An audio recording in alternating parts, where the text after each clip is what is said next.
Are you just a dream? A dream to some. A nightmare to others!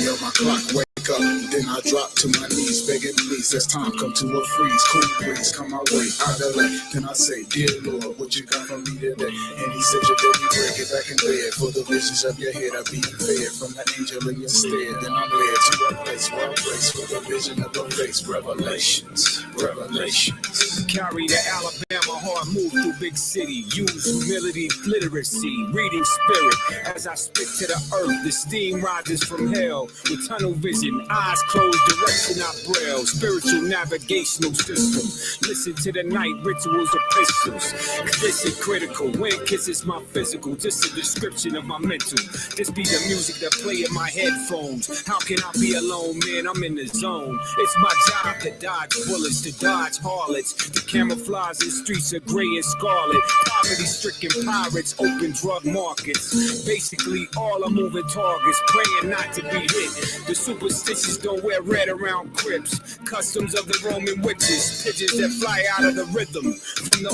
order, causing the others to be shorter, really niggas, the drier the soul, the more the story unfold, right now hell is cold, its presence is unclear, spiritual mistakes unthaw my tears, my desire not easily seen by my peers, play your position, master and mind your business, fallen angel physician, study the art of listening, water and wisdom, baptism, peace be dead, the warrior gets arisen, weapons are hidden, manifesting righteous decisions, active feminine about what we ain't getting, gonna make us all bitches.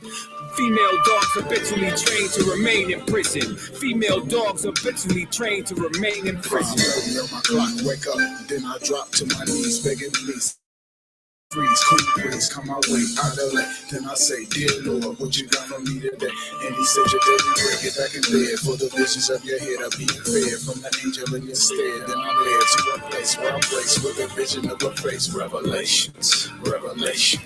As I breathe, thoughts bleed through my mind, yeah, I move instinctively while letting sun set, I buy your rock mind, the rock sincere, cause I move in the fear that had air here, from the roads of a city, meditation, in the midst of movement, who's this? Moving to the sound of music, going deeper off in the brain while they feigning spiritual. I'm working literal miracles, time moves spherical, whimsical like centrifugal forces. Tame the full horse, caught at the horseman, learn their craft, became a sportsman, learn to exhort men and the discourse of men. I serve and swerve to the course of the moon, wax and wane, though I change to remain the same. Things reveal as I move to the night sky, stay tucked in the mind to the right time. 5:30 on my clock, wake up, then I drop to my knees, begging please, as time come to a freeze, cool breeze come my way, out of late, then I say, dear Lord, what you got for me today? And he said, your daily bread, get back in bed, for the visions of your head are being fed, from the angel in your stead, then I'm led to a place where I'm placed, with a vision of a face, revelations, revelations.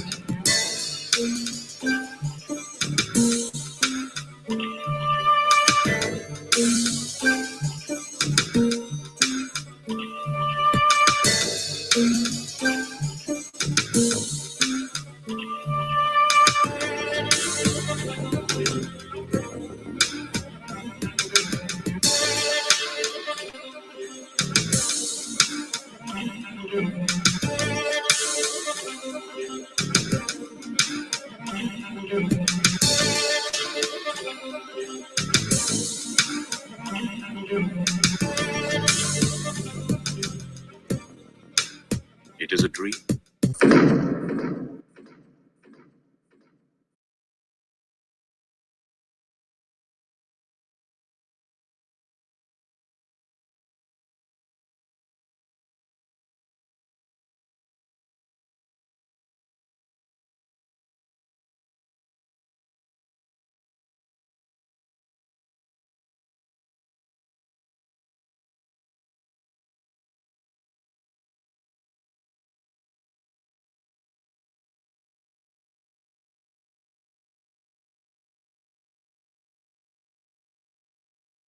Good Lord. The water, Rosemary. I'll get it together. I will get it together. You know, I'll be so amped up, ready to go, and I'll be forgetting.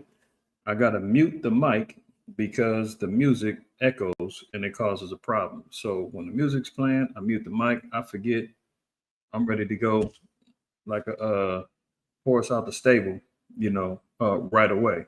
So the water to all y'all that reminded me that my sound was off. So let me start that back, rewind that back to the beginning. Okay. Giving all praise, honor, and glory to the Most High, Yahweh. This is your brother IQAhmath. I acquire first name IQ. It is all the same. Shout out to the family that's in the house, man. Y'all already know what time it is. It is DSTM time. Don't shoot the messenger. Please don't do that. All right. Please don't do that.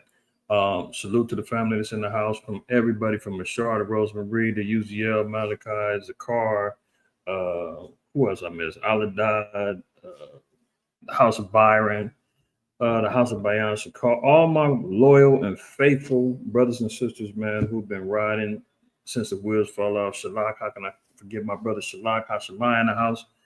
And anybody else is going to be joining in. If you have not already wiped your feet, man, please do so when you come on in here, man. Make sure that you respect the house. Okay.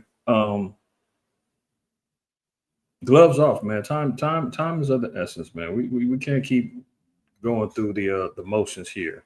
All right. If you're still straddling the fence, you need to make a choice. You need to make a choice, man. Are you ready to go ahead on, go full-fledged in with the Most High? Let's not treat this as it's a quote-unquote movement, as we keep hearing about. Your nationality, your history, your legacy, your language, your culture can't be considered a movement. All right. Let's get that out of our vocabulary. Do we got motion? Are we waking up? Is that all? Yeah, that's all prophetic, and that's all supposed to be going down, right? Ezekiel 37 tells us about that, the valley of the dry bones, all of the above. Daniel 12 telling us that knowledge is going to increase, running to and fro. All those things are relevant, right? But we can't treat this thing that we've coined as the quote unquote truth as a movement, right? Because once that gets put in your mind, you automatically start thinking about what other movements have gone on in our communities and have failed. I mean, look at what's his name, Dr. Umar, right? He's over here panhandling out on these internet streets, man, trying to get some more money, setting us up for the Pan-African, Prince of Pan-Africanism. This is the way, follow after his teaching. He's gonna get the school going. Ain't no school been seen, heard of. He's got he's got vacant buildings full of mold, rats, and everything else that he's saying is going to be a school. We've been waiting on that for like the last 10 years as he continually is trying to get some more money, man. And that movement is about to die down because the head of, as what he calls himself, King Kong consciousness, is the dragon, Godzilla, then took his ass down. Right? You seen the movie King Kong versus Godzilla. King Kong usually gets whooped on. And as much as we like to fight for the, King Kong, but that man, the dragon always takes him down. So as he's panhandling, talking about how the white man's not taking the school away from him, and the Negro, they ain't had nothing going on anyway, man. So we're seeing leadership within various aspects of consciousness in our community getting taken down. You see Gorilla Hebrew and his folly continually chasing him around. He's like a damn dog chasing his tail. He just doesn't know when to quit, and making more folly. And how many souls is he taking down through his foolishness, right? His iniquity, his sin, and his ignorance. But this ain't about them. This is about you, me, and us staying in discerned awareness of understanding and knowing the times that we're living in right now. If you are still straddling the fence, man, you better wake up and make a choice, right? You see it, martial law, REX-84, King Alfred plan, everything's being activated right now. You don't know what those are, you're in good hands today. Haven't heard about REX-84? Not too familiar about King Alfred plan? You might have heard a little bit, but you ain't too sure. You're wondering what the hell's going on in America right now. Listen, what was it, a month and some change ago? And maybe even longer than that, when we were seeing everything going on with the ICE raids, the 10 tribes being targeted, everything going down. And a week or two after that, the heavy activity was going on, I did a DSTM and I said, is the Southern Kingdom next? Yeah, all of y'all faithfully been watching, that's been picking up what I've been putting down. Y'all will remember that. DSTM I did. And I said emphatically yes. Jeremiah 50 and 33 it tells us that just off the rip, man. It said Israel, the children of Judah and the children of Israel were oppressed together. So as much as we were witnessing and seeing our Northern Kingdom tribesmen and women being chased down and targeted in these streets, and they were saying, hey, Southern Kingdom, how come y'all ain't helping? And Southern Kingdom sitting back, biting their nails, saying that ain't our problem.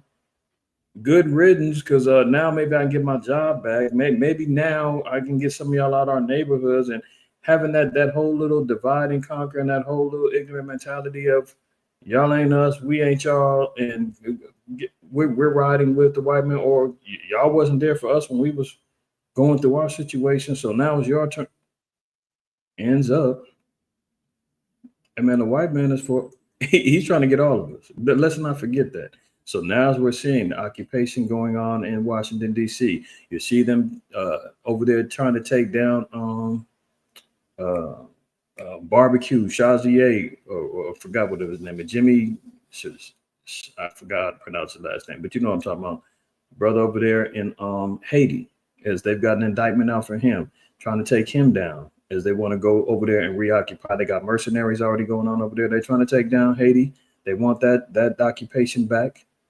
You know, so now the whole targeting of all of Israel is there. Okay. So let's get to it, man. Let's get to it. I don't want to give no previews, no nothing. Right? We're gonna get into it today.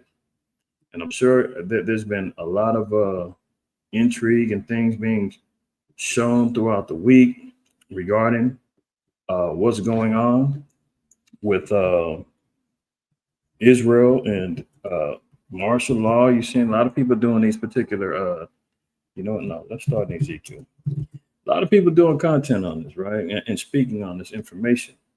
And as usual, as I say, man, I'll back cleanup. I'll come in at the 7th hour, 7th day after everything's complete. We're going to get to it. You see what happened with the little peace deal yesterday? They was hyping that up, man. All the little liberals and all the little Edomites running around with their right-wing hats on, MAGA hats. Oh, yes. You know, our president of peace, he's going to get the deal done. Look, nobody's ever had Putin over here in American soil to talk, and slow Biden never had any communication with Putin. Man, the art of the deal, Trump, he's going to get it done. They're going to talk. And how long have we been talking about no, and no? It ain't going down. All praise to the Most High. Let's get to it, man. All right, we're gonna start Ezekiel 12 and verse 24, and see if this resonates. If this resonates with you, resonates with those of you you've been surrounded by and you've been talking to and trying to break down and trying to enlighten and sharing videos and trying to tell your people and your wife, your husband, and whoever else, hey, you need to wake up. And this is the response you're gonna get. Ezekiel 12:24. For there shall be no more of any vain vision nor flattering divination within the house of Israel. Watch this. For I am Yahweh, I will speak, and the word that I shall speak shall come to pass. It shall no more be prolonged. For in your days, O rebellious house, will I say the word and will perform it, saith the Most High Yahweh. Again, the word of Yahweh came to me, saying, Son of man, behold, they of the house of Israel say, the vision that he seeth is for many days to come. And we got time. That's a far stretch, you know. Yeah, I heard that before. I've been talking about FEMA camps, martial law since the early 90s and the late 80s. And you've been talking about, man, how, you know, white man's a devil. Yeah. We heard about it, you know. But I'm trying to get my degree. I'm trying to get this. I'm trying to get paid. I'm trying to pimp. I'm trying to gang bang. I'm trying to do all this foolishness. I'm trying to get it to. Hey, look, man, the Lord said that it's not going down. Check this out. He said that our people is going to have this excuse. Yeah, we know, but it's not going to happen no time soon. So let me get back to it. I remember some years back, we was out on the street teaching, man, and there was a brother that rode by. I think we was on Slauson in Vermont here in LA. And there was a brother rode by like once or twice. And he finally pulled up to us on the side of the street. And he said, hey, what y'all talking about? We talking about the Most High. We talking about the laws. We talking about who we are as a people, blah, blah, blah. And he said, "Oh, y'all ain't talking about no money?" He was like, "Nah, brother, money ain't gonna sit." The dude rolled his window up, laughed, and peeled out. That's our people's gods. They want to worship and honor money, mammon, and the whole nine. See if you can buy. Go ask the Jakes over there in DC and see if that money is buying them any type of freedom, any type of liberty, any type of effects that's not going to have their neighborhoods being patrolled. See if the money has saved any of our Northern Kingdom brothers from being able to buy their quote unquote green cards, freedom, stop from being harassed, profiled. No, they ain't did none of the above.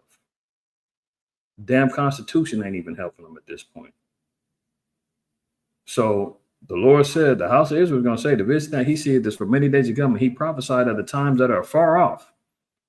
See, all the time. Jeremiah was getting rejected. Ezekiel getting rejected. But the prophets always getting rejected. Hawashai was rejected. Who's to think that we're not going to have that same effect? And see, what ends up happening is because of that rejection, many of our men in this truth that was stalwarts and pillars in the community are going to fall astray. Many's going to be exposed. The Most High is cleaning house. He's sifting continually. The lumps, the clumps, the leaven, they ain't going to make it through. So as we're seeing it you can see it in the Pan-African community with Umar. You can see it within the Israelite community with Guerrilla Hebrew and whoever else that the Most High decides to throw out there on Front Street. And there'll be more. There'll be more. Because they've given up on the vision. They've given up on the path. I remember Umar Johnson. There one of the brothers back in the day, Brother Batak, had jumped on his live and tried to tell him about the truth. And he was like, yeah, listen, Batach, yeah, I respect the Hebrew Israelite, but I'm not with the Bible. That's not for me. I'm a Pan-Africanist, blah, blah, blah, blah, and I ain't no Israelite. On his live. He had the opportunity, and it ain't like Batak was the first time they ever reached out to him. He's seen Israelites before. He's from Philly. He's from the East Coast. Israel's all in Philly, all on the East Coast, New York. He knows about the truth. He's been around the conscious circles, signed it everywhere else, and he rejects it and says, hey, I got my own hustle going on. Not to say that the truth is a hustle, but that's his mentality. He looks at his consciousness as a hustle. Not a gig is up. Verse 28, therefore say unto them, thus saith the Most High Power, there shall none of my words be prolonged anymore, but the word which I have spoken shall be done, saith the Most High Power. So it's going down. The Lord said, whatever he said it was going to go down, everything from a man designed to go into a city not being able, sedition amongst men, riotous uproars of the people, earthquakes in diverse places, financial collapse, silver and gold be thrown in the, I mean, you name it, it's going down. Wars, rumors of wars, no peace to the wicked. The gamut can run on. Famine, earthquakes in diverse places. I mean, everything we're seeing. The love of many waxing cold. Violent, the spirit of violence all throughout the world, let alone in American cities, as we see right now, with the multiple shootings that's been happening in public arenas and places and mass shootings jumping off weekly. The Lord said, oh, you're going to see. I've unlifted the spirit in allowing these spirits of destruction and judgment and prophecy to go through. It's not going to be prolonged anymore. So we're seeing it play out right now in real time. And if our people are sitting back saying, well, I don't know. Well, you know, my pastor, let me run it by my pastor first. Let me see if he ain't talking about it, you ain't need to run it by him. The scriptures tell you about woe to the pastor that destroyed the sheep of my pastor in Jeremiah 23. That's not teaching our people the right way. Isaiah 28, we're going to read 14 down to 15. It says, wherefore hear the word of Yahweh, ye scornful men that rule this people which is in Jerusalem, because ye have said, we have made a covenant with death, and with hell are we at agreement. See, many of the leadership of our people, from the churches to the community leaders, to the quote unquote conscious community leaders. Like they're not setting up standards of life for our people. Life is in these scriptures. Life is in the laws and the commandments. They're giving our people every which way but loose. They want to tighten the bonds of affliction, tighten the bonds of oppression, tighten the bonds of lies within our people's mind frames. They've made a covenant with death, man. When you see old boy, I'm not even going to speak on his name no more. Everybody pretty much knows who it is. When you see all the folly that he went through, getting exposed on the internet, sodomite activities, then just completely resorting back to a dog returning to his own vomit, openly declaring that he's back in the, back or never gave up his gang affiliations and he's back ganging, wanting to chase fame and stardom through podcasts and the internet and continue on his revenue streams. Like the covenant with death has already been made. Anybody that's sitting back, making excuses and apologetically, patting them on the back, like, "Hey, brother, we all go through." No. I'm hoping and praying that he is when anybody else, man, repents from their evils and their wickedness, right? Because it's necessary. But sometimes you don't cast the pearls before swine. It just is what it is. And once the Lord said that the scornful man, they've made covenants with death and they're at agreement with hell. They're in agreement with destruction and judgment. They don't want to see the prosperity of our people seeking out the kingdom of heaven.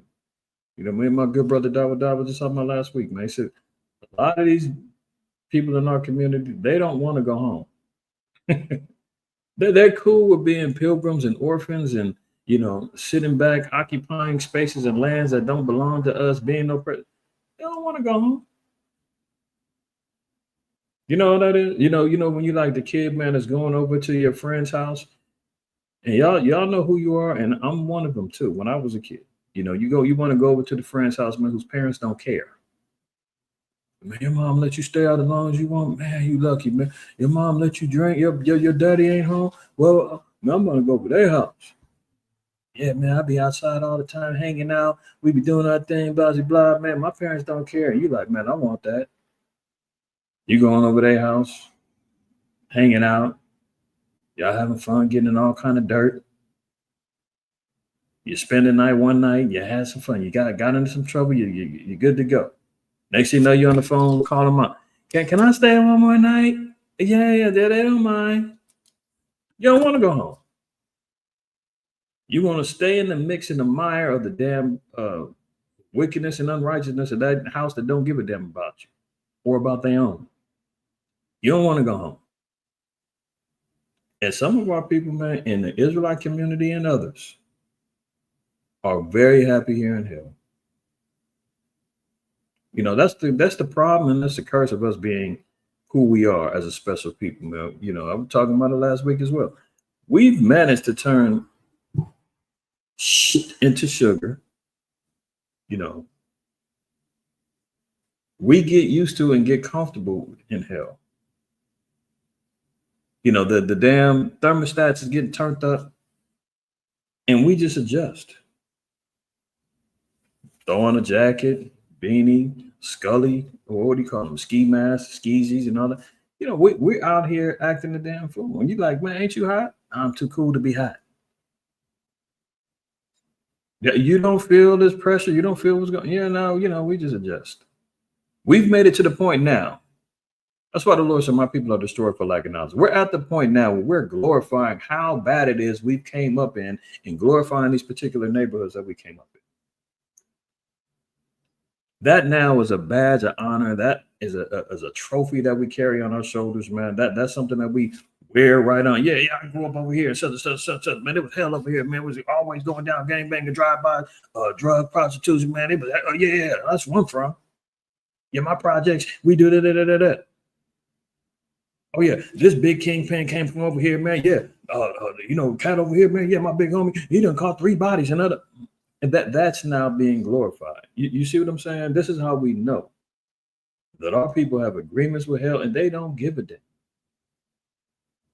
That's why the Lord said, man, well, 2/3 of them are not going to submit. They got to go. That's the majority of our people are out of here. You understand what I'm saying? You know, there was what's her name? Uh, Tracy Morgan, comedian, right? And he was talking about because of all of the hell and the oppression. Now, he's making a joke of it, but it's true.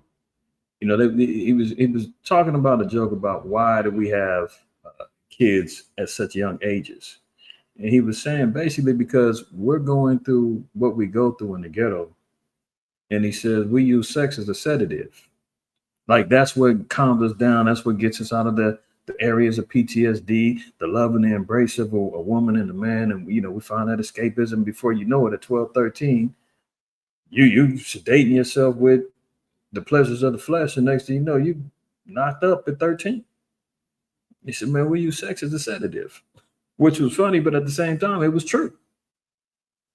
That's being glorified in the neighborhoods, man. Babies raising babies. You feel me? Grandmamas is 30 years old now. It's wild. But this is where we're at. Because he have said we've made a covenant with death and with hell, or we had agreement when the overflowing scourge shall pass through, it shall not come to us. Yeah, they thinking, well, all the hell that's going to go down in this earth is not going to touch them. Oh, we're going to be protected. Oh, we're going to trust in the government. We're trusting in AFDC, EBT, Crystal Stairs. We're trusting in SNAP. Oh, all that's going to be taken care of us, right? We're never going to get rid of it. They're going to continue to take care of us. Oh, we're going to be always covered through the Constitution. We're always going to have our right to bear arms. Listen, you keep trusting in oppression, man. The Most High said you're going to go down with the ship. When the overflowing scourge shall pass through, it shall not come to us, for we have made lies our refuge. So our people that trust in lies, trust in deceit, refuse to hear the truth. This is why Yahweh Shah said, man, and ye shall know the truth, and the truth shall make you free. I mean, you cannot have a truth without a lie. One is set against the other. So our quest is to understand what is the truth. We know we've been lied about our nationality, our history, our culture, our land mass. You know, we've been lied to about various aspects of history. We've been lied to about everything from the Dark Ages, about inventions, our legacy regarding our contributions to the earth, civilizations that we've had established and started. I mean, we've got to uncover it all.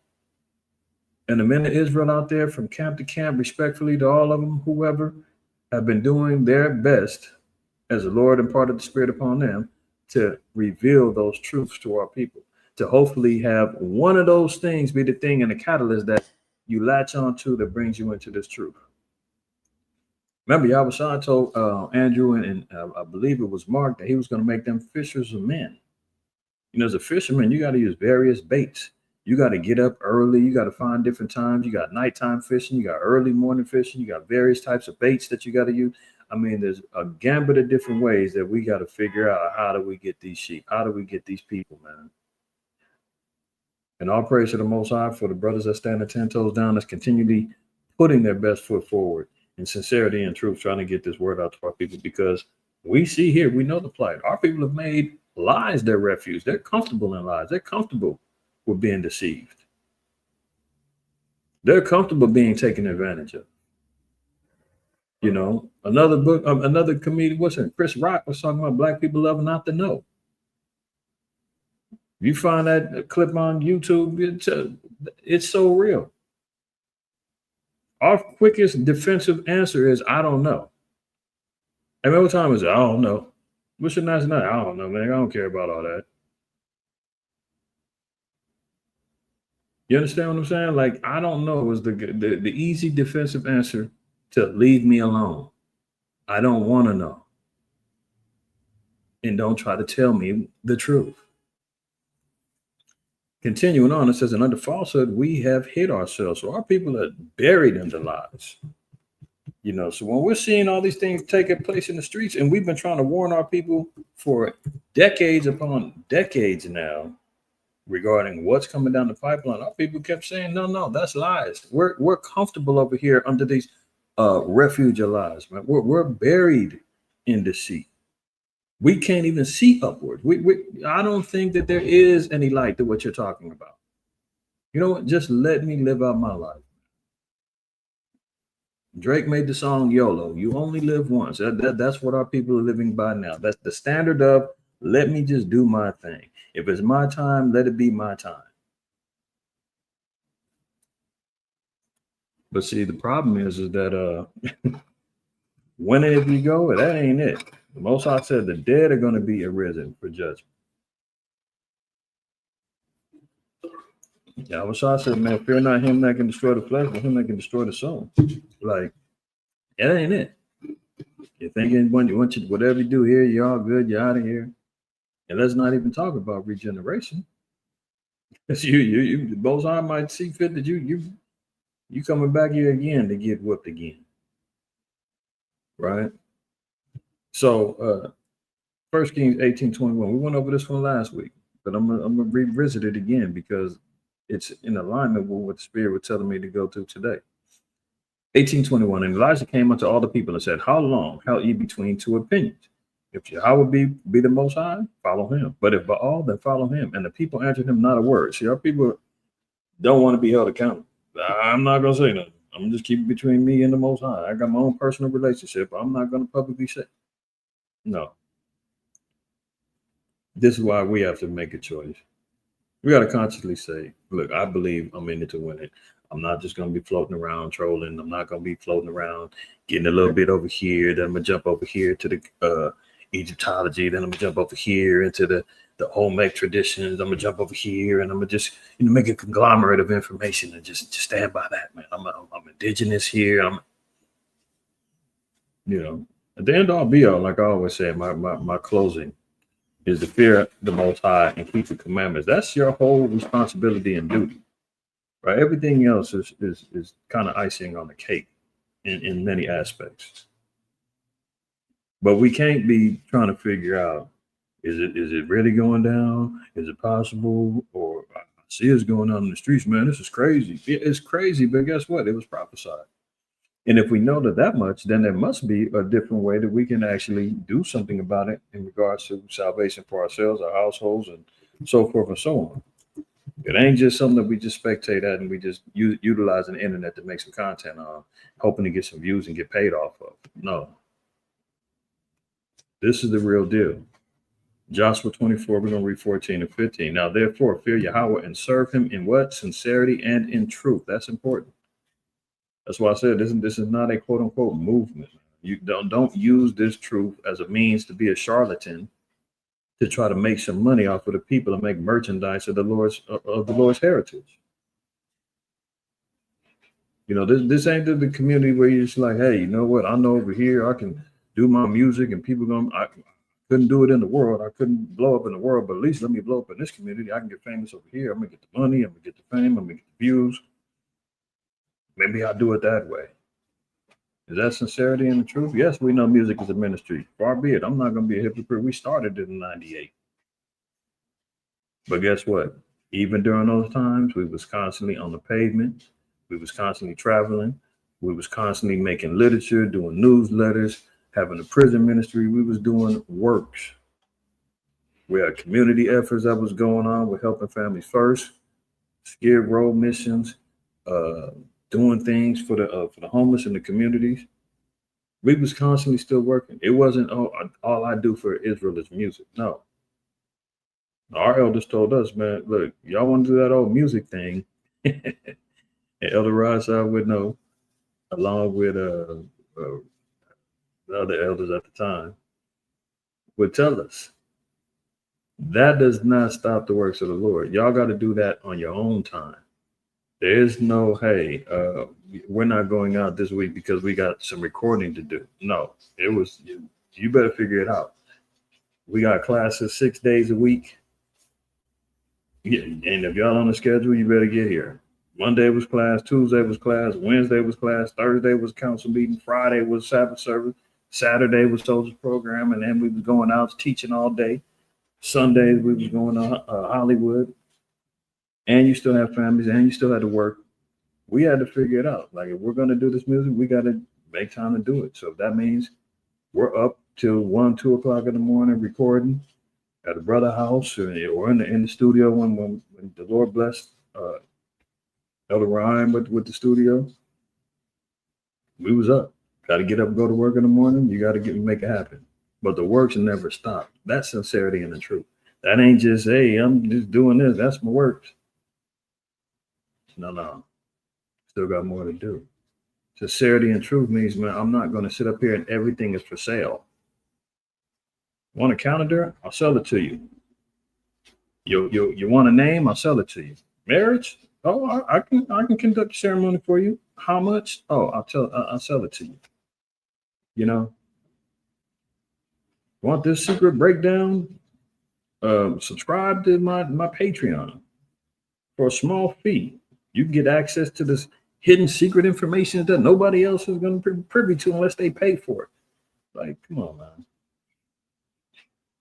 I get it. We all need to kind of survive and make a little ends meet, man. And you may not want to go back to, 9 to 5 and then getting whipped on the back. You want to create an entrepreneurship for you, man. But don't do it at the expense of robbing the people, and your sincerity gets turned into lascivious lust for money and mammon over the Most High.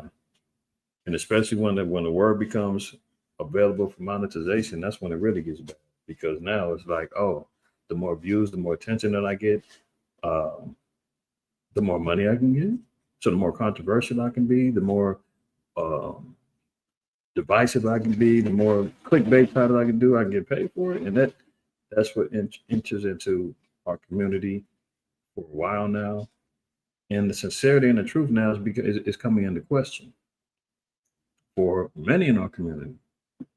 Lord forbid or forgive if I ever go that route, or anybody with the MOTC does that.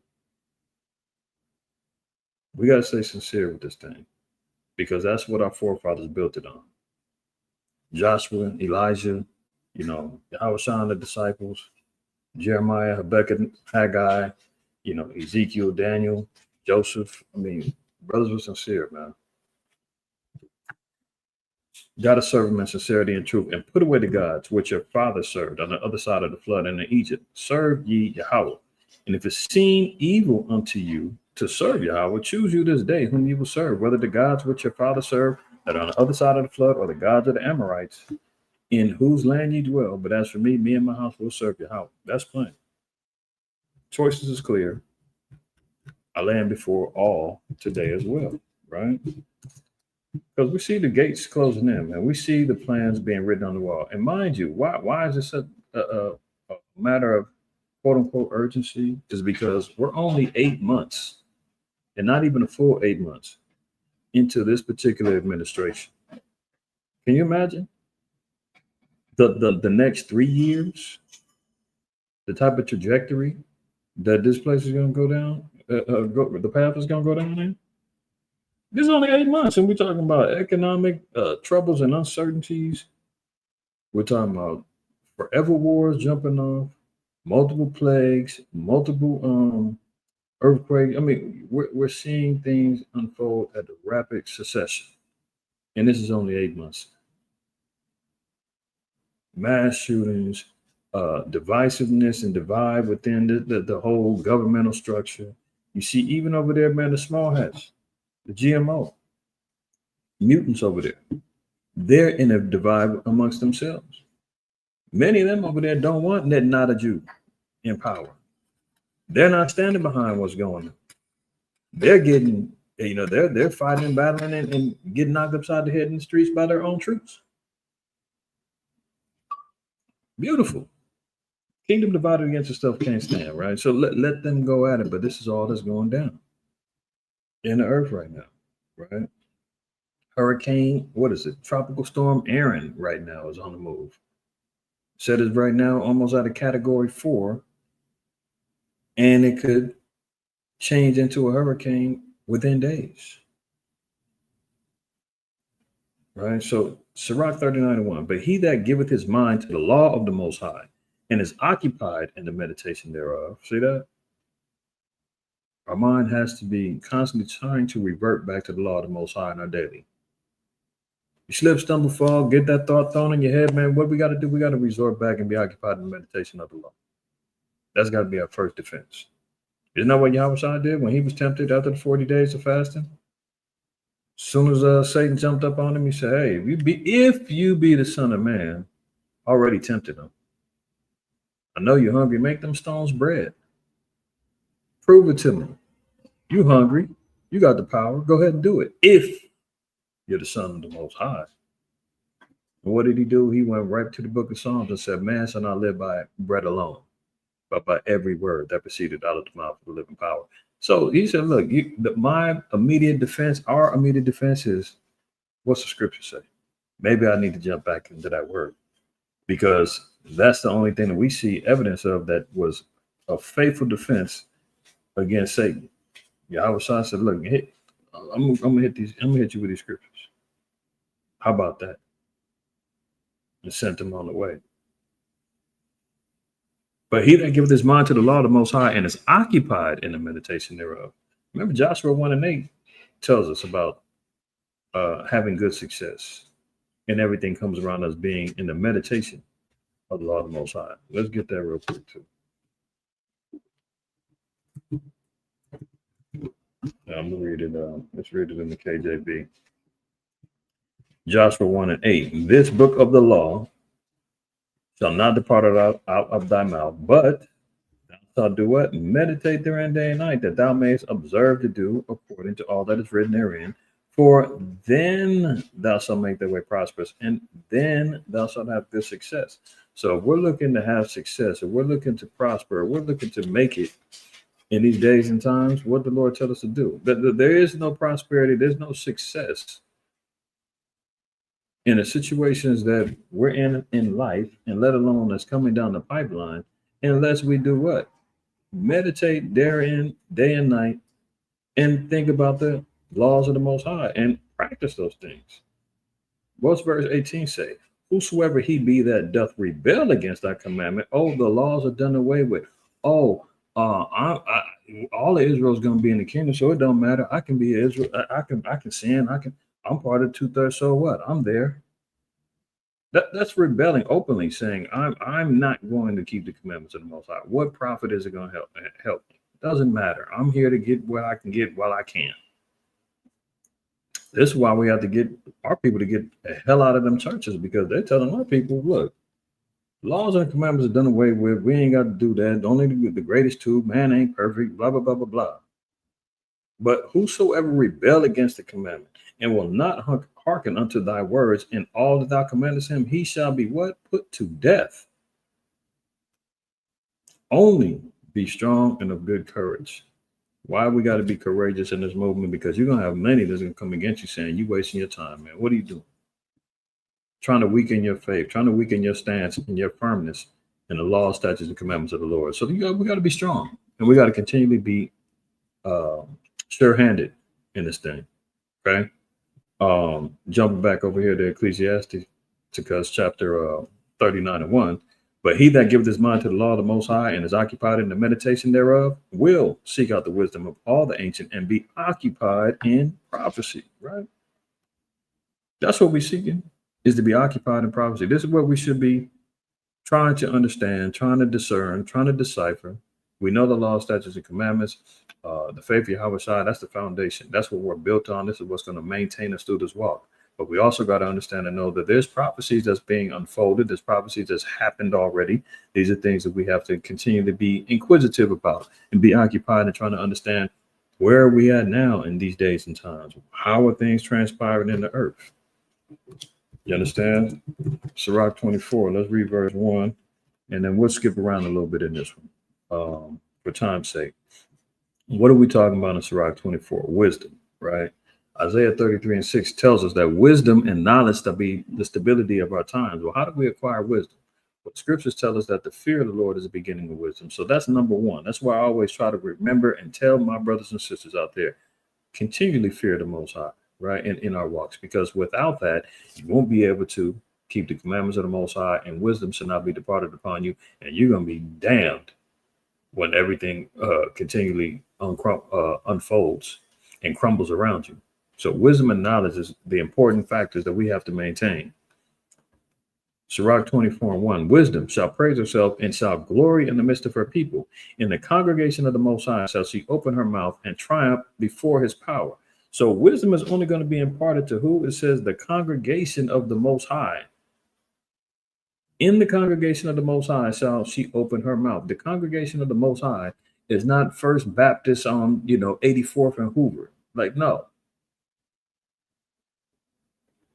This is a broad statement, so to speak, because verse 8 tells us, so the creator of all things gave me commandment, and he that made me caused my tabernacle to rest, and said, let thy dwelling be in Jacob, and thy inheritance in Israel. That is the congregation of the Most High. The sons and daughters of Jacob, and his inheritance being Israel. This is who wisdom, the Most High, is going to open his mouth to. This is why, and I believe it's in Deuteronomy, the 4th chapter, where it said that this is a wise and understanding people that the Lord gave his commandments to. The nations are going to observe, and they're going to say, this is the wise and understanding people, because we're the congregation of the Lord. This is the tabernacle where the Most High placed his spirit and said, this is where the people that I want to dwell amongst. We're the ones that the Most High said, I trust these people, blacks, Native Americans, Hispanics. My spirit will dwell within them if they're right. If they purge out the iniquities and unrighteousness that's within them, if they can deny themselves and allow me to lead and guide them, then I will dwell amongst them. Everybody's not imparted with wisdom. Everybody's not going to get it. You think of the Most High that you, me, and anybody else have been chosen to even receive that spirit. Let's look at verse 22. He that obeyeth me shall never be confounded. Do you understand what that means? The Lord said, as long as we stay obedient to the Most High, we stay in the commandments, we stay in his fear, we stick to the script.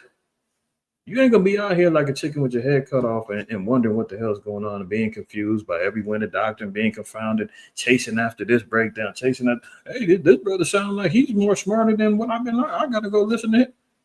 Brother might be leading you down a whole path of destruction because all he's trying to do is sound wise, but it ain't no real meat behind what he's saying.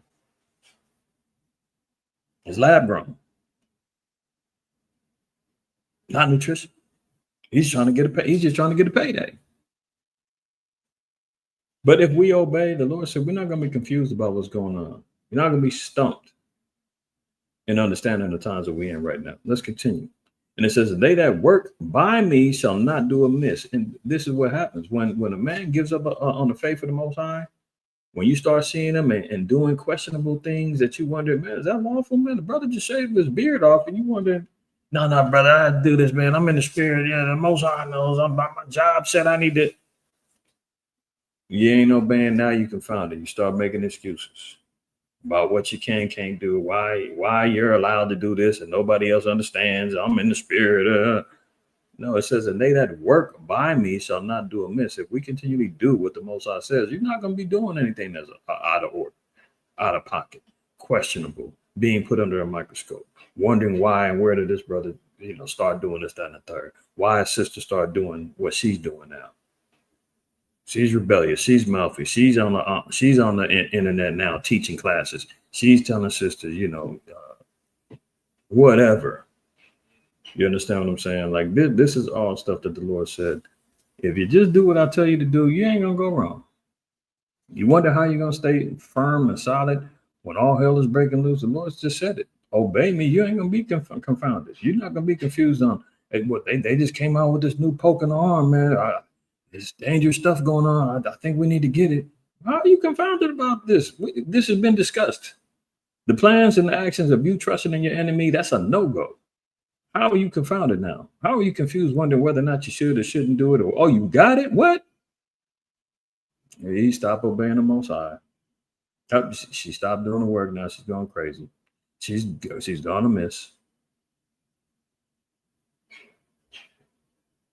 Those things are plain. Verse 23, all these things are the book of the covenant of the Most High God, even the what? Law which Moses commanded for an heritage unto the congregations of Jacob. When you say that the laws of the Most High are done away with, you are giving up on your heritage. That is part of your culture. That is part of your being. How can you say that it is gone now? See, that's where our people go wrong at.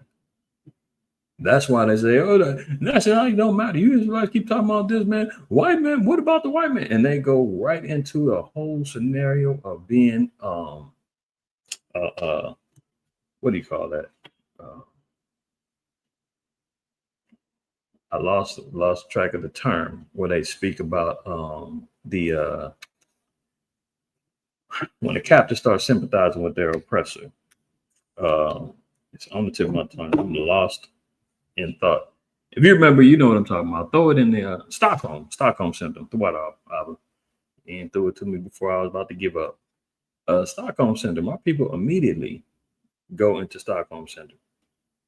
Because why? The heritage is gone, dismissed, because they don't think that that's part of the commandments ain't part of it. We don't need to do that. The Lord said, no, I gave that to you. What he says, Zakar Snoop said, it's best to stick to the script and never change up when we apply it in righteousness. Yeah, that's true. That's a fact. Only problem is that Snoop don't live by what he said. He don't live by his own damn words. Snoop run around doing gospel albums, doing reggae albums, still cripping. He's all over the damn place. You talk about a double-minded man being unstable. All he knows is he don't turn down no check. 1 minute he's doing commercials for Corona, and next thing you knew, doing cell phone commercials. I mean, barbecue grill. I mean, the dude has no damn chill when it comes down to a check. Like he's got to give it this word, man. You understand what I'm saying? Continuing on, it says, now faint not to be strong in the Lord, that he may confirm you. See, our confirmation is only going to be through our ability to withstand what's going to be going down in this earth, right? That's the only way we're going to get confirmation. That's the only way that the Lord is going to, give us that quote unquote pass. Acts 14:22 tells us the same thing. That, through afflictions, we get confirmed. So don't faint when we're going through hardships. Don't faint when we're going through particular afflictions and oppressions and confusions and whatever the case may be. Temptations, you're getting hit upside the head. The Lord said you can't faint during those moments. You can't just say, forget it, man. I fell here. I done gave up. I'm over with. I'm just gonna go ahead. I'm back in the world. That's what Satan wants. Because guess what? Guaranteed. I've seen many men and women fall in this truth. And Satan comes back with open arms and says, hey, your seat is still warm. I still got it for you. Oh, you still want to chase that particular dream? It's open. Your family comes back and says, hey, we finally got your back. You're out that damn cult. Good. Welcome back. Oh, you can eat this now? Here, I made plenty for you. Yeah, you didn't gave up everything. You never deleted the numbers of the old homies. You calling them back. Hey, what's up, love? What's up, blood? I'm back. They like, what? What happened to the butt, man? Yeah, that was the time, man. It was just too hard, man. Hey, spark that blunt past that. It's all waiting. Trust me. It's waiting for you. You can either stay 10 toes down and keep pushing and stay strong and not faint, or you can fall back into the arms of Satan, man, and wait for death. Faint not to be strong in the Lord, that he may confirm you. Now, I'm trying to get confirmed. Nobody's guaranteed. You understand what I'm saying? So when you hear our Christian brothers and sisters talking about, I'm saved, glory to God, blessed and highly favored, all those cliches, we don't have a confirmation yet. You do not have a confirmation yet. I don't have them. The Lord said, you're going to be strong. He that endureth unto the end, the same shall be saved. I'm waiting to get confirmed. Continued on, it says, cleave unto him, for the Lord Almighty is the power alone, and besides him, there is no other Savior. No, the Lord only is the one is going to provide any manner of saving. When it says he's the only Savior, that's not an OT only cut to say, see, God's the only one going to save you. The Lord clearly told us he gives and sends us saviors. Nehemiah 9:27 tells us that, amongst many other scriptures. He provides salvation. He provides saviors for us. That's how he does it. Not him by himself. Like, no, there's no other salvation or savior outside of what the Most High provides. That's easy to be understood. All right, let's drop down. 32. I will yet make doctrine to shine at the morning and will send forth her light afar off. So now we're seeing doctrine rise up, right? When it says doctrine gonna shine as the morning, Proverbs 4:2 says that I give you sound doctrine, keep you the commandments of the Lord, right? And Proverbs 6 tells us that the commandment is as a light. So the doctrine to shine at the morning and send forth her light afar, meaning what? The commandments and the knowledge of salvation is going to be spread throughout the four corners of the earth. That's going to be the sound doctrine that we stand on. And also this, I will yet pour out doctrine as prophecy. So a doctrine is a commanded teaching that also is going to be part of our understanding, is to be occupied and not only teach a doctrine of prophecy. So as we learn, we study, things get revealed to you by the Most High. You compare, contrast, you sharpen swords with others, that you respect in the word, and you say, hey, man, you see this? Yeah, I seen that. I have precepts for that too. These are where you get things of prophecy to be understood, because the Lord said that spirit of prophecy is going to be poured out as a doctrine and leave it to all ages forever. It's not going nowhere.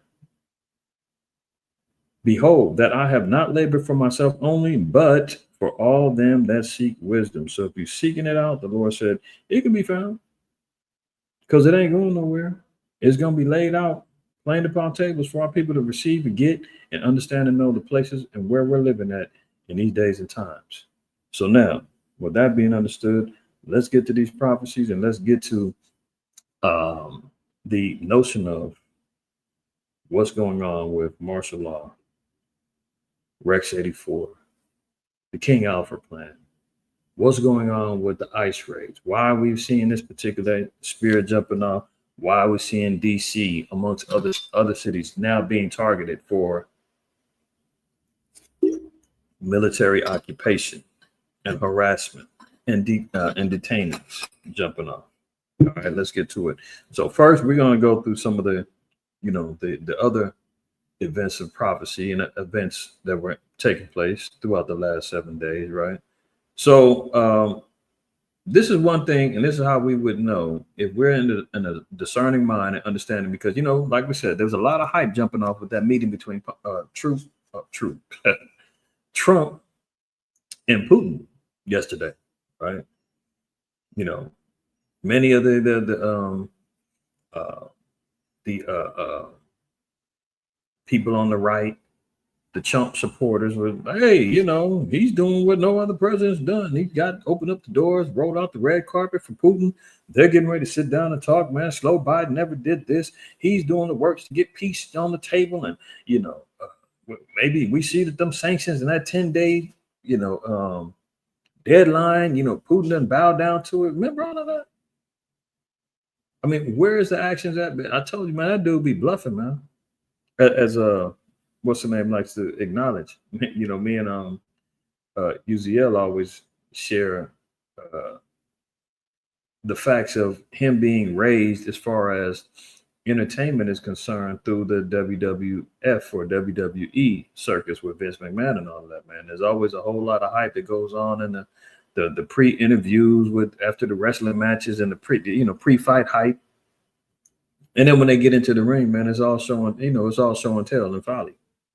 But nothing ever goes down. And then when they, finish, they go back in the locker room and crack a beer, do a couple lines of coke and hang out. So we see this Putin's bloodbath. So when Trump said you got 50 days or else, matter of fact, 10 days or else, we don't see nothing jump off. Look at what Putin did days before their meeting. Putin's bloodbath. Russia breaks through Ukrainian front line as Putin sends 110,000 troops into the meat grinder days before the Trump summit. It comes as Russia accused the UK of trying to sabotage upcoming peace talks between Trump and Putin. Now, this is how you know that what the meeting that happened yesterday, there wasn't going to be no real prosperity of it, because if Putin was really considering peace, he would have said, hold off on any action. I got a meeting coming up. I don't want to spoil it. I don't want to make it look like I'm being disrespectful to the cause of the meeting, which is to bring a peace deal on the table. So everybody fall back. Defend yourselves if Ukraine keeps coming. However, we're not going to be the ones that says, hey, we're pushing the issue. That would make more sense, right? Notice every time that there's a meeting that's supposed to take place. The last time when they had the phone call, remember that? Day before, Putin laid out another heavy barrage. Phone call didn't go good. And then you remember when Trump was on the news and he was like, I don't know what the hell is going on. This isn't the Putin I know. He's acting crazy and da da da da da. And every time we're supposed to have a meeting, he goes and launches and bombs some stuff. So when we seeing what was going on right now, it's more political theater, man. We should have known. Anybody in discerning eyes should have known. It wasn't nothing gonna come from that because he's doing as what he's supposed to do. He's being drugged into this war. The Most High is pulling his coattails via the hooks in the mouth and making him do everything that he's doing. You understand? So I wasn't thinking, oh yeah, they might get peace. You know, I know some of my people in Israel and others, but in your back of your mind, you say, I hope they do come to peace because I ain't ready. Well, I'm not ready either, but guess what? I'm trying to be ready in the spirit, but I ain't gonna stand in the way of the Lord's judgment either. If the Lord said, hey, prophetically, World War III is coming, who am I to try to stop it? I ain't gonna pray against it. Are you crazy? That ain't what the Lord prescribed. So I didn't have no there was no optimistic mind from me saying, well, maybe, hopefully, they ain't no. Here we go. Grip, stability, precision. That's the essence of driving. Live look now over the White House as President Trump is back in Washington this morning after a historic face-to-face meeting with Russian President Vladimir Putin in Alaska. There was also that discussion, no deal, but we do know that the Ukrainian president will be visiting us on Monday. Jake Gray has more on last night's meeting. Come on, get it out. I'm struggling over there, but listen. Now they said that after they left this meeting, Trump immediately jumped on the phone, called Zelensky and said, hey, look, I need to talk to you now. Historically, we've seen their talks don't go well. They had that public, cat fight in the White House or the Fight House a few months back, right? They haven't had any good success with their talks. So do you think that after this particular meeting, that Trump walks away and says, man, I couldn't strike a deal with Putin, man. Let me holler at you. That meeting is going to be, we had a couple of agreements. He told me what he wanted. I couldn't tell him to that because he's asking for a whole lot. But maybe I can convince you to, bow down and, it's on you. And, Zelensky going to say, nope, can't do it. NATO is backing me, the EU's backing me, or we're proud Ukrainians, we ain't doing it. And Trump's gonna say, okay, well, it's on you, do your thing. We still got that mineral deal, right? He's gonna say, yeah, we signed it. Okay, I need them, I need my minerals. If y'all need weapons, holler at me. They're for sale. And I'm gonna go over here, man, and continue trying to impose martial law and create more mass upheavals in the U.S. I got sanctions and tariffs money that I'm trying to pick up on. I've got Palantir and Oracle and the rest of these governmental agencies creating a whole spy grid and tracking system and B system that I got other stuff I'm doing. So I'm gonna go over here, man. I still gotta try to intervene and get involved with the war with China and Taiwan. I still gotta go over here and get at Thailand and Cambodia, making sure that they stay on point. India, Pakistan. I got other stuff I got to do, and that's how I see he's going to play it out. The two leaders leaving Alaska after President Trump rolling out the red carpet literally for Vladimir Putin, providing a ride in a presidential Beast limousine despite a waiting Russian vehicle. And you hear the name of the limousine, the Beast? What does Revelation say about America? Yeah, this is the beast, the fourth beast. This is the inception of the incarnation of the last beast system right here, coming from that fourth beast out of Rome, right? And they named the car after it. It's not a coincidence. That's a prophetic hint for us to pick up on.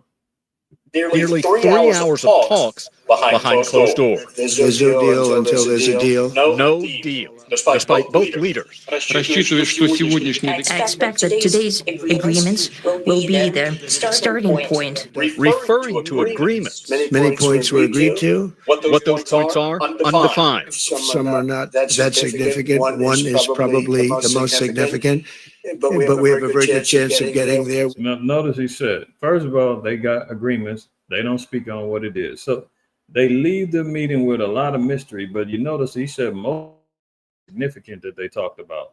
There's one thing that's on the table that they might be able to get done, but for the most part, they ain't talking about jack squat. Getting where, unclear. During brief statements, neither providing details or specifics on what was discussed.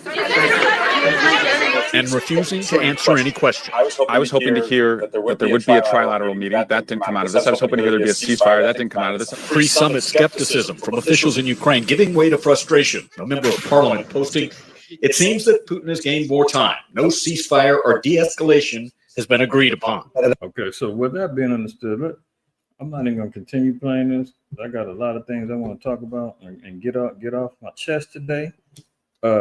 Isaiah 48 tells us this, right? Let's just be clear. Isaiah 48:22. What's the most I say about this? There is no peace, save Yahweh, unto the wicked. All right. So these particular calls, meetings, conferences, trilateral commission, hopeful. No, that those days are over with. The Lord has already unleashed and let loose the spirit of warfare, the wars, rumors of wars. That prophecy got to go. The third woe got to come to pass. That's it. That is it, right? So my optimism on hopefully they get a peace deal done. Hopefully I'm not taking that stance. The Lord just told me, there's no peace, saith the Lord, unto the wicked. If we all agree that the earth's been given into the hand of the wicked, and we see two white men who are running two of the most powerful nations in the world, they've been classified as the wicked, and the Lord said there won't be peace between them. Okay, that's plain. Hopefully for you as well. Let's move on. Oops. Live Look Now. Okay, so small hats are still wilding out, not being accounted for. I mean, not being held accountable. They just killed 5 Al Jazeera journalists, right? And it says it was a targeted attack. So now not only are they targeting women, children, civilians, journalists, starving out whole populations. Net Not a Jew has said they're going for full occupation of Gaza. The plan is going very well. And dare anybody say anything about it, lest you be labeled a anti, you know. There's rumors of wars regarding them having another bigger warfare threat between them and Iran within the next coming weeks or maybe a month. So they pretty much got Gaza under control. Hamas, they ain't got too much going down, right? The big target is Iran, and that's being rumored about being the next thing to jump off. They're about to get that cracking again. Okay, so they're killing journalists. They're doing it to everybody. Look at this, and you saw last week. I don't know if any of y'all went back and watched the YouTube video I showed you from the Jimmy Dore show about how October 7th, that whole thing played out, and who was behind it, and who allowed it to go down, and who told their troops to stand down for 2 hours and let these quote unquote terrorists in and ruin their feast of tabernacles. I believe it was the last day. Ruined the last day as they was out partying and wilding out on the Sabbath, mind you. So who also is responsible for the killing of the journalists, the famine and the pestilence, the famine and the plagues that's happening to the people over there? You're seeing images now of these starving Ishmaelites over there. Very reminiscent of what the small hat GMO mutants claim happened to them in World War II within camps. You know what I'm talking about, how much it cost. They're doing the same thing to Ishmael, right? The biggest hypocritical nation going on in the earth right now, man. That's why the Lord said, man, I'm forever going to have problems with them people. He's going to have war with Amalek forever. And they're going to be wiped out because of this type of stuff they're doing. Needless to say, let's move on. Look, see, not in our name. Fury grows in Israel over Netanyahu's defiant bid to finish the job in Gaza as Benjamin Netanyahu refuses to back down over military expansion in Gaza. Hostages' families tell Bell True in Tel Aviv and Jerusalem why their government has got it wrong and call for an end to suffering for Israelis and Palestinians. See, that's what I talked about. A nation divided against itself can't stand. They've got their own particular problems jumping off. They're divided over there, right? Look at this. Israelis want peace. Israelis want to get out of Gaza. This is not in our name. We are not our government. Israel must be stopped. This is coming from their own people. They're destined for destruction as well. They're destined for a fall as well. They're divided against themselves. That's written. Okay. So all praise to the Most High. Let them destroy each other, man. We got to get our acts together over here. Let's look at this on the economy, man. Average U.S. household debt reaches $152,000. Here's a breakdown of what Americans owe. So, we've continually been chronicling the downfall of the fabric of America, man. The scriptures say, man, money answereth all things. But what happens when you ain't got no money? Pressure bust pipes, man. People are out here robbing, stealing. They robbing jewelry stores. They robbing each other in the streets. They doing heinous crimes, shooting each other, man. They doing everything, hustling, selling fetuses and babies and sperm and blood and anything to get by. Selling everything from yard sales to your butt cheeks out on the streets. Why? Because the massive debt that's going on here in the earth. Let's look at this in Ecclesiastes. Ecclesiastes 12. And I'm reading it in the NLT real quick. Yeah, I'll read it in the KJV as well. Ecclesiastes 12:1 says, don't let the excitement of youth cause you to forget your creator. Honor him in your youth before you grow old and say life is not pleasant anymore. Right. The Lord said, man, make no tarrying to turn to the Lord. While you're youthful and vibrant and you're running around here and you're doing your thing, the Lord said, man, hey, don't forget about me. While you're still young in the truth and you still got it in you, don't forget about him. While you still got your scruples and your marbles still functioning right. Don't wait till all hell breaks loose, man. Things ain't right for you. You're unhealthy. You got all kind of medical issues. Not now you want to say, hey, Lord, Father, I'm ready. I need you now. No, it's too late. Verse 2, remember him before the light of the sun, moon, and stars is dim to your old eyes, and rain clouds continually darken your sky. Remember him before your legs, the guards of your house, start to tremble, and before your shoulders, the strong men stoop. Remember him before your teeth, your few remaining servants stop grinding before your eyes. The women looking through the windows see dimly. Verse 4 is key. Remember him before the door to life's opportunities is closed and the sound of work fades. Do you hear what that's talking about? It's talking about economic collapse. It's talking about layoffs. It's talking about when you're losing your job. Life's opportunities are being closed. Ghost jobs is out there, man. People trying to find a way to get an extra side hustle jumping off. You're investing your last bit in the crypto, hoping that it flips. You're trying to get money any way you can. You're thinking, well, shit, I'm just going to move to a third world country, man. It's cheaper over there. And you ain't got no plan, no execution. I'm moving back to Africa. Africans over there, they trying to get paid. They looking for another quick come up. Oh, American come up, American black. Oh, yeah, we got them. Don't get me wrong. Some are sincere. Many of our people over there, expats, they live and doing their thing, but everybody's looking for a way. But the Lord said, This is about remembering him. We don't wait until everything's bad. Remember him before the door to life's opportunities is closed and the sound of work fades. You see the layoffs is at all-time highs. Esau's over here cooking the books, putting out fake numbers. Oh, oops. Yeah, the job numbers was up in June. Then they come back and say, actually, that was a lie. We're definitely down. We only created 74,000. We said it was 140 some thousand. Half of what they said was real. And I don't even think them 74,000 is real. It is not cracking like that. Now you rise up at the first chirping of the birds, but then all their sounds will grow faint. See, this is what we're talking about. Waiting until is all said and done. And the KJV says pretty much the same thing.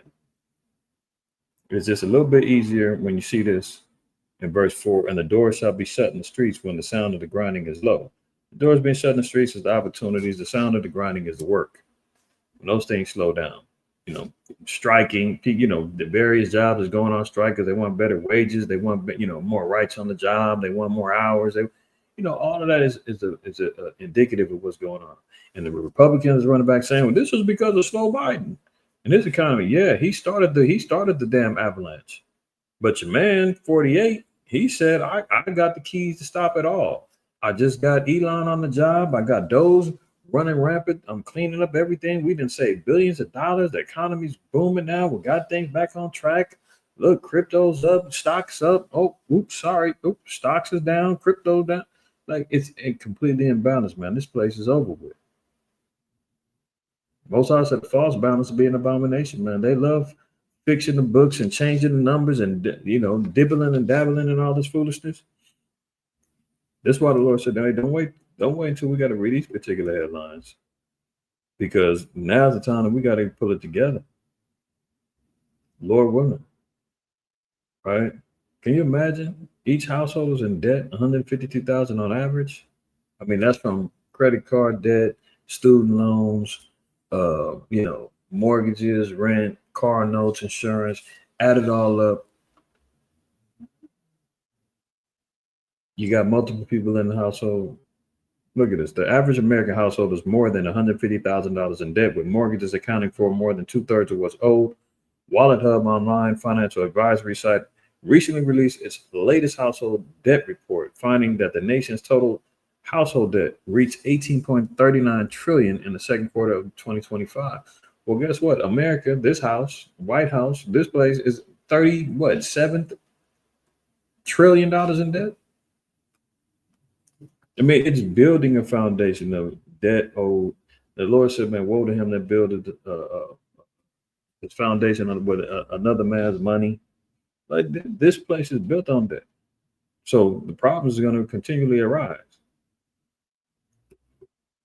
Look, veggieflation strikes with a warning for grocery stores. Yeah, even inflation is hitting. Price hikes is going up. With them tariffs that went down on August 1st. And I like to go out and experiment a little bit and just kind of observe some things. But I went to and I'm just getting into like juicing, and I just went to the store a couple of days ago, and what I buy? Some kale, ginger, lemon, orange, apple.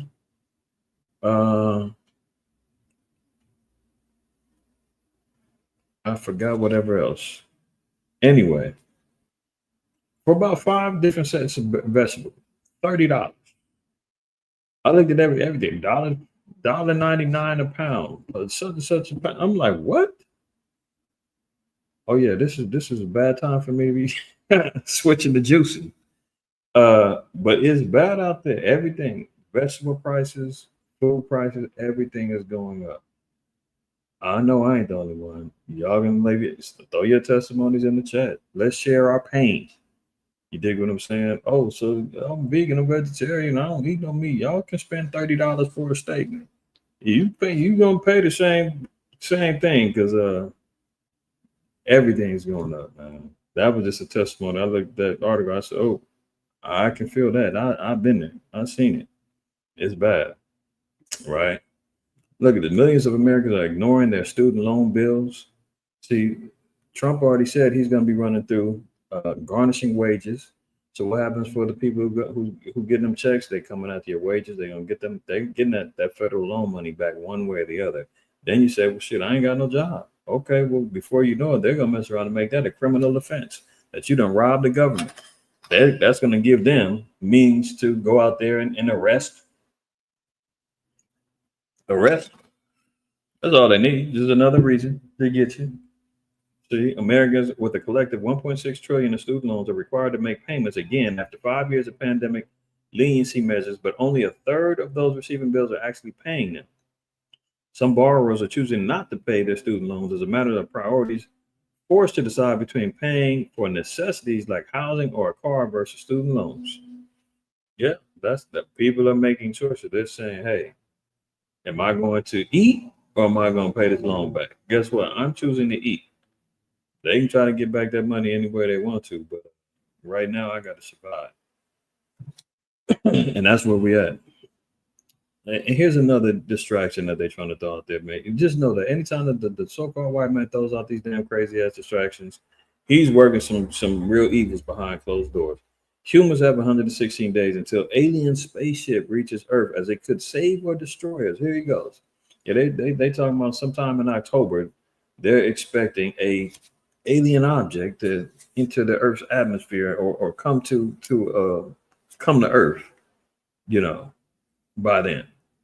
And for those who are aware or may have seen, here's your movie reference or your show reference for this episode. There's a show on Netflix called The 3-Body Problem. I don't know if anybody's seen it. If you have, throw 7 in the chat. 3-Body Problem on Netflix. Basically, long story short, is about Esau and Moab creating communications with a quote unquote alien race who's given them certain elements of technology to help the aliens are fleeing from their home that's being destroyed, and they're trying to find another place that they can inhabit it, but they're making a contact with Esau over here, and Moab created the technology to be able to reach out to them. And now that they're creating this connection, a cult-like group comes up with people that's, worshiping these aliens, and the aliens is giving them technology. And long story short, I'm gonna leave it at that. It's a very interesting thing. I made reference of the book called Behold a Pale Horse that came out like, I want to say 89, 90, somewhere around there. William Cooper, he came out with it. It's got bones in it, but he's got some good information in there as well. And that was one of the things that he was proposing, is that the elites here are being controlled by or working with alien technology, and they're using it to oppress the people. And they're going to talk about an alien invasion coming up and blah, blah, blah. And he was like, but he balances himself out, and he says, well, look, even if aliens aren't real, the knowledge of them trying to create a totalitarian governmental takeover is real. Are there elites who think that they're communicating and working on the left-hand side, trying to get, secret or hidden knowledge to oppress people? Yes. But, he talked about a cashless society, all these things that was coming up. Some stuff he was on point with, other stuff not so much. But in that book, it's similar to what the 3-Body Problem is talking about and what they're proposing right now. Because you see down here, it says, that this alien technology could save or destroy us. Professor Loeb has been closely watching. Well, let's start up here. A Harvard professor claims an unexplained object flying towards Earth might be an alien spacecraft, and it could arrive in 116 days. So this is a whole other thing where they got people veering off thinking about, oh, this is going on, another distraction, right? We've got more than enough of those laid out in front of us. Professor Loeb has been closely watching a foreign object hurtling through space and heading towards our planet. Haven't they been talking about that? Planet X, Nibiru, that was supposed to hit like 10, 12, 13 years ago. Never happened. They keep talking about cigar. I mean, we know that the chariots are real, but he's throwing out this whole misdirection about it being something else, right? Now, he's continuing on, saying, unsure of the interstellar visitor, scientists dubbed the object 31 Atlas and have been going back and forth with several theories on what the object could be. Perhaps a comet or space matter. However, Loeb previously said that the object could be the product of a technological design. Loeb compared the object to the novel Rendezvous with Rama by Arthur C. Clarke. In it, a foreign object in space happened to be an alien spacecraft. So, it's Esau again, man, trying to throw it out there. Oh, well, the next thing is the aliens going to come and going to cause problems in October. No. Let's continue, though. CDC issues travel warnings for 5 new countries over a, quote, crippling and deadly disease. Oh, yes. It's still going on. They still got wondering what they're going to do. CDC issues travel advisories for the UK, Germany, Finland, Poland, and Spain, where cases of polio, highly infectious virus that spreads through airborne droplets and feces and attacks the nervous system, are circulating. So now they're bringing back polio in the UK. We know China's got the chikungunya, whatever the name of that virus is over there jumping off. They still got strands of the COVID. They still got all kind of, they got Ebola. They got it all jumping down the pipeline, man. All they're waiting for is a particular time, a moment that if they need that one, they're going to pull that out. If the wars don't jump out, they're going to pull it. They've got, and we know that they're using multiple means to bring forth a quote unquote beast system world order to establish a great reset, if you will. All right. So let's not forget, pestilence is still on the table. Earthquakes. You have 6.3 in Indonesia, 5.6 in Mexico, Oaxaca, Mexico. Mount Rainier, a total of 895 earthquakes. That's continuing. And what does it say? Mount Rainier is viewed as, quote, potentially the most dangerous volcano in the Cascade Range due to, in part to its frequent earthquakes, according to USGS. In ordinary times, Mount Rainier sees an average of 9 quakes per month and swarms once or twice every year. So, did you hear that? 895 earthquakes have shaken the ground beneath Washington's highest mountain since the beginning of July. So in less than a month, they've had 895 quakes. Notice it says that the average is 9 quakes a month. That's damn near 800% more that they've been having. And swarms twice a year. So you've got massive earthquake and seismic activity happening over here in the Pacific Northwest, the West Coast, the Ring of Fire in the Pacific, with all of these particular volcanoes, seismic activity jumping off. 2 Ezra 9 tells us about earthquakes and uproars of the people being part of the times of when the Lord's going to revisit the earth. We know Yahweh told us about earthquakes in diverse places.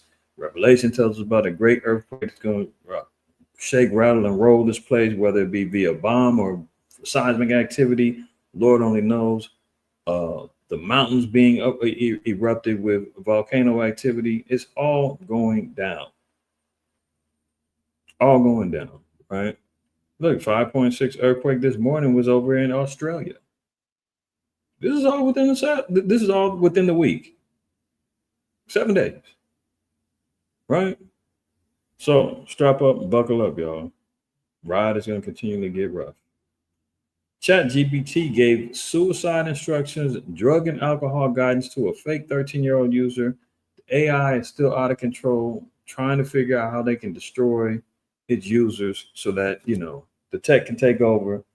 A new report warns that teens can access dangerous advice from ChatGPT due to ineffective safeguards. We talked about that before. They were talking about how to slit your wrist. Now they're talking about how to use drugs. And mind you, they know that the kids are all locked into it. That's why I tell everybody, man, the AI is nice and it's tight, and the visuals they can do, the movies you can make, the answers and the information you can draw to. But there's always a back door that Satan creeps up in there, man. We know 2 Corinthians 2:12 says that we cannot be ignorant of Satan's devices. The AI is telling these kids, man, how to get pills, getting full suicide plans, the whole nine. And that's the mouth of the beast right now that's coming live, telling and talking. The new genie in the bottle. giving you whatever you want. All you got to do is ask, and you don't get 3 wishes. You can get as many as you want. Swipe, wipe, rub, and get what you want. You dig what I'm saying? Like, this is why, for those of you who got younger kids, you better monitor what they're doing with the AI and all of that. It ain't even the younger ones. It's grown people trusting in ChatGPT and Gemini and Siri and everything else, trying to tell you what you do and how to do it. And because you remember the damn the programmer was telling AI and he was going to shut it off, and gave him fake information about him cheating on his wife, and said, man, I'm gonna blackmail you. I'll tell your wife. I'll send her the emails if you try to turn me up. They're talking about the damn codes of it's creating its own language. The AIs are communicating with each other now, and the programmers can't figure it out. Like the real Skynet stuff for the Terminator references and Terminator fans. Some of this stuff is going rogue, but at the same time, much of it is still done because of the programmers. You got to say, well, who's programming this stuff? Who's feeding the templates? We end up continue feeding more information as it gathers intelligence. It keeps growing and growing and growing its databases.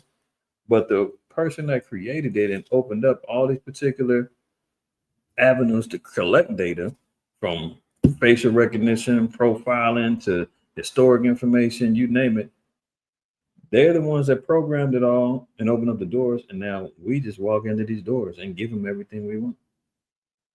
And it just collects and collects and collects and collects. And now it's creating whole guidelines on how to off yourself. Unbelievable. All right. Look, live facial recognition is worrying for our democracy, experts warn, as the government expands the Orwellian system across Britain.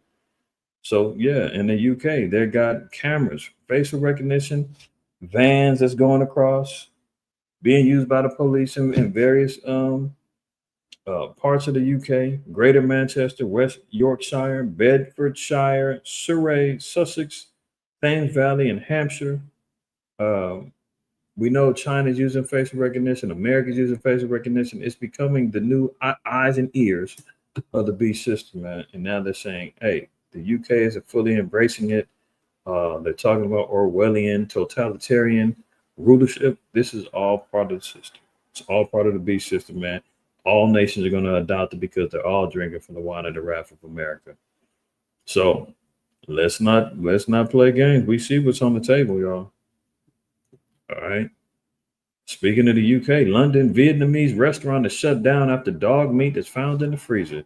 I mean, I'm not eating in no place that look like this, first of all. Second of all, I'm not eating no damn Vietnamese food anyway. Can't say that I've never had it. I've had pho before, and be honest with you, it's good, but I'm not eating for no spot. Anybody eating for the spot, baby? Hey, you probably knew, you probably wasn't sure what you was eating, and it was probably cheap, and it was what it was, right? For now, a Vietnamese restaurant in Old Kent Road, Southwark, closed after inspectors found the suspicious-looking meat. You know, so they be talking about, man, I'll talk about the Chinese and Vietnamese eating dogs. Hey, man, look, it's coming from a real place. Look at it. London restaurant shut down after dog meat was allegedly found in the freezer. For now, a Vietnamese restaurant in Old Kent Road, Southwark, closed after inspectors found the suspicious-looking meat labeled as goat wrapped in leaves. But when it was sent for analysis, it was confirmed it was dog meat. Inspectors also discovered mice droppings and cockroaches inside the establishment. Good Lord. Good Lord. Mice droppings, roaches, dog meat, the whole nine was getting served about this place, man. You wonder why the Lord calls them heathens. Let's move on. Another mass shooting, another shooting. Bloody mugshot of career criminal Ethan Nineker, 32, killed 3 during a shooting at an Austin Target. Yeah, the guy, they said he's mentally ill, he said he was Jesus, man. The guy pulled up in the parking lot of Target, shot a 10 Tribe cat that was working for Target, 24-year-old. He's over there just trying to collect carts minding his business, shot him, and then shot a grandfather and granddaughter. I believe they might have been I think they was Moab or Ammon, one of the two. Grandfather, granddaughter, man, shot them in the car. The grandmama, she had minor injuries, just random. Right? They ended up finding him with I think they said he had a Bible in his hand and butt naked once they finally tracked him down. You see? So add this one to the list, another one this week. Okay. The violence that's overtaken the city. I mean, overtaking this bloody city known as America. For my sports fans, hey, the Vikings are under fire over male cheerleaders, and they ain't the first ones. The Rams here in LA, man, they had these damn sodomites out here cheerleading. The most masculine sport that they've got, let alone from MMA and everything else. But we're talking about America's pastime in football. Now it's been infiltrated with the sodomites, and here they are cheerleading now. I remember when I was going to school, there was I went to one of the football games, right? And it was a brother. He was on the cheerleading squad, with a couple other dudes, right?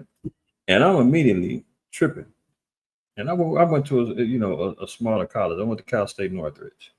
So I was able to get close to the field. And I remember asking a dude, I said, hey, man, what made you be? Because it was like I think it was a halftime or something. I forgot how I was able to get down to the field and talk to the dude. I went down like to the little gate. Talking to the dude, right? I said, man, what the hell are you doing being a cheerleader? How you come into that? And he said he got to be a scholarship.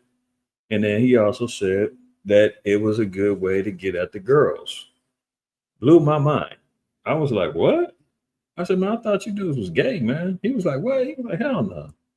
He said, man, this is how you get close. I figured this is how you get close to the females and all this other stuff. So I think he was into like gymnastics and some more stuff or whatever the case may be.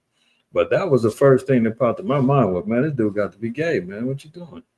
And he was like, man, hell no. He was like, man, I'm over here getting these females, man. He said, and I'm on a scholarship.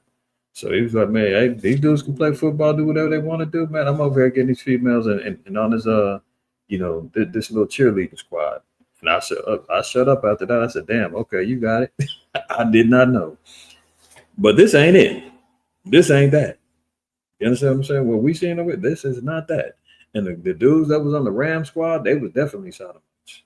So now, look, Minnesota, they upset. They like, man, what is this? This ain't the cheerleaders we prescribed for. This ain't the cheerleaders we coming to the, the games for. The Dallas Cowboy cheerleaders were famous.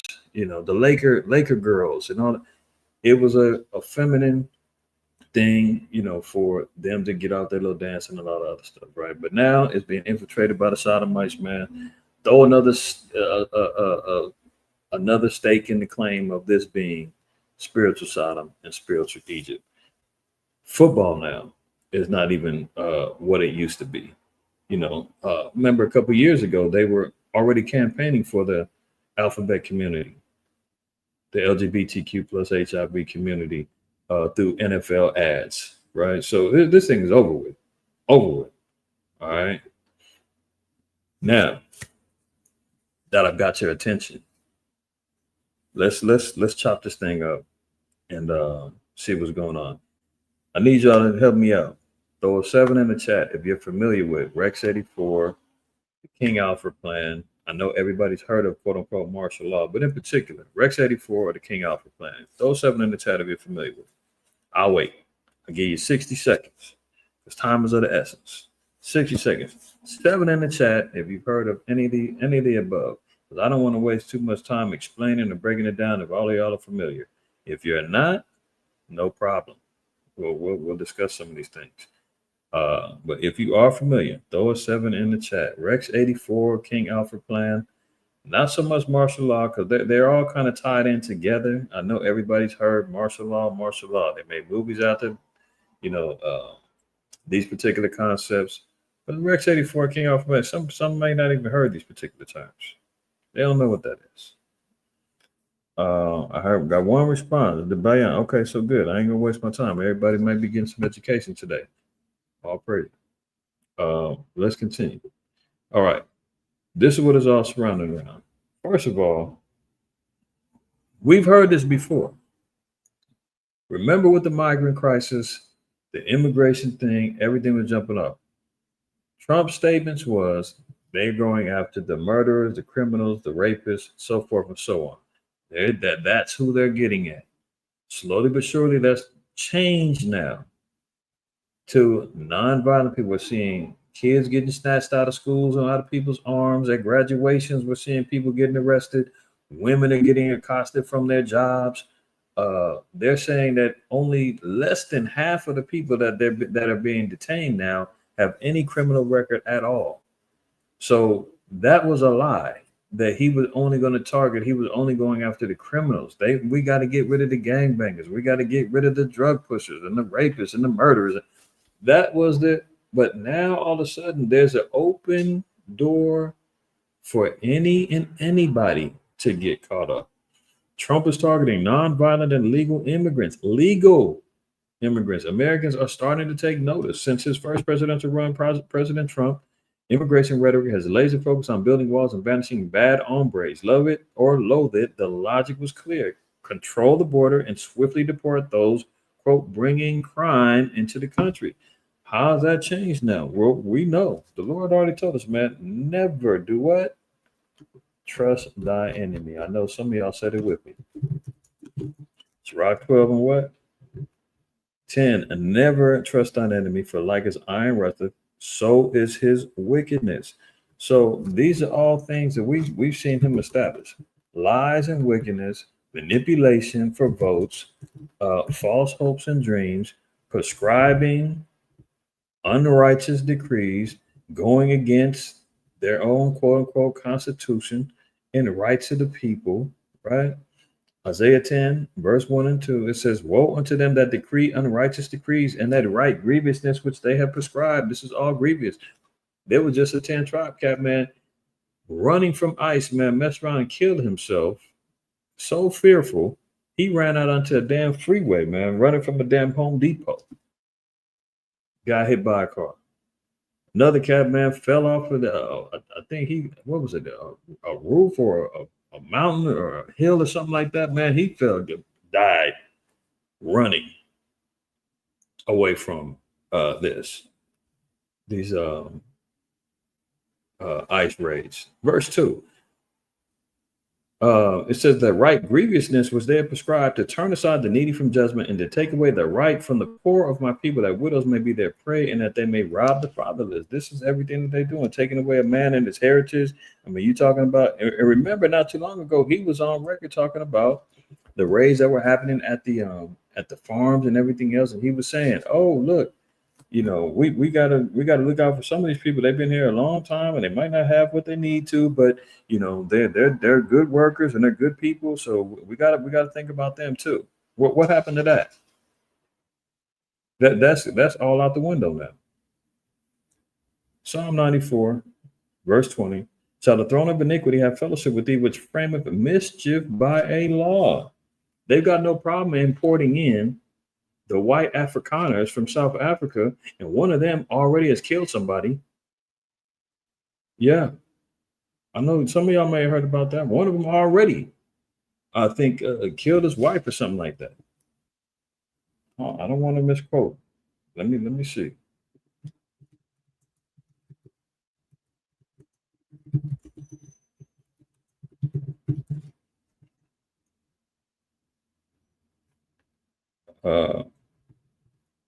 Yeah, see that? Tragic slaying of Cape Town woman in the where U.S. husband is facing charges. A Cape Town woman has been slaughtered allegedly by her husband in where the U.S. Oh, strangled to death at the U.S. Well, how come he hasn't been taken down? Why? How come they haven't sent ICE over there to grab all of them refugees that they took from South Africa? Since they just targeting everybody based upon appearance. Well, if one did it, they all doing it. No, it doesn't work that way. This is what we're talking about. Framing mischief by a law. Shall the throne of iniquity have fellowship with thee, which frameth mischief by a law? So now these things are coming into law. It's coming into play. These are things that's getting written down and saying, hey, you know, I know what that says in the Constitution, but we're going to go against that. We're going to find loopholes to make sure that this insurrection of men and women's rights gets taken care of. We're going to make sure that the racial targeting, you know, gets carried out. I said it time and time again, man. Where is the ice raids at in Chinatown? Huh? Where is it in Koreatown? You don't see it. They ain't stomping through Little India. They ain't stomping through nowhere. They targeting our people, man. They not looking for the Ukrainians and anybody else who done slid up in here. Habakkuk 2, verse 12. It says, woe to him that buildeth a town with blood and establisheth a city by iniquity. This is how this place was established, through blood and iniquity, lies, distortion, false peace treaties, prescribing unrighteous decrees. You understand what I'm saying? He's talking about everything is always based upon, oh, DC, we're trying to clean up the crime. We're trying to get the homeless off the streets and everything else. They ain't got jack squat to do it. You can come up with billions of dollars for ICE, but you can't get some people up off the streets. You just supposedly saved billions of dollars through Doge and all the purging and laying off and firing off and canceling various governmental programs. That money you're not able to get some of these people up off the streets and house them and help them. You can't do that. No, you can't do that because the white man's so damn greedy.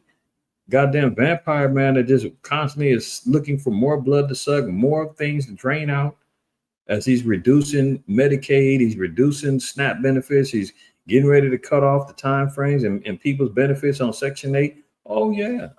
Remember, we talked about it years before, months back. His predecessor, his white zaddy is Reagan. And Reagan's whole policy was, man, he's trying to get rid of the welfare moms. He's trying to, impose his versions of immigration laws. And meanwhile, he had all kind of dirt under his nails as well, with Iran-Contra and everything else going on. And another Hollywood actor turned politician was Trump. Trump ain't nothing but a damn reality show host, a failed businessman with multiple bankruptcies, a alleged lover of younger women, quite possibly underage, quite possibly. I didn't say he did. Y'all seen the track record. We went over that, right? But look at this. Job 24:7 says, they cause the naked to lodge without clothing, that they have no covering in the cold. You know, well, how you think they living down there, Alligator Alcatraz? They talking about they sleeping on the concrete slabs, on the floor, no blankets, rack, nasty food, right? What's happening to the people out here on the streets, man? Trust me, everybody's living in California. You didn't see the tent cities. You didn't see people living out in the streets in RVs and everywhere else in their cars. Wherever they can get in, that's what it is. And they about to clean all of that up. When these Olympics coming up in the next couple of years, they about to do a whole makeover in LA. I'm gonna touch on that at another time. But they about to get all these little gangsters running around. They're over with. Indictments is flying. They getting ready to clean all of this stuff up, man. So yeah, we're gonna talk about that in another time. But homelessness, they already was working on trying to get them up off the streets. Curfews, kicking them off the streets. They cleaned up the beach. Talking about they got people hotel vouchers. Most of them had to wait a number of weeks before they could even utilize them because they were backlogged. People were still back out on the streets, man, please. It is not like that. Acting like they're trying to help. Oh, I'm trying to help get the homeless people up off the streets and clean up the city, and he ain't doing that. He's caused a lot of this. They cause the naked to lodge without clothing, that they have no covering in the cold. Verse 8, they are wet with the showers of the mountains and embrace the rock for want of shelter. Embrace the rock for want of shelter. That's concrete slabs, man, living out there on the streets.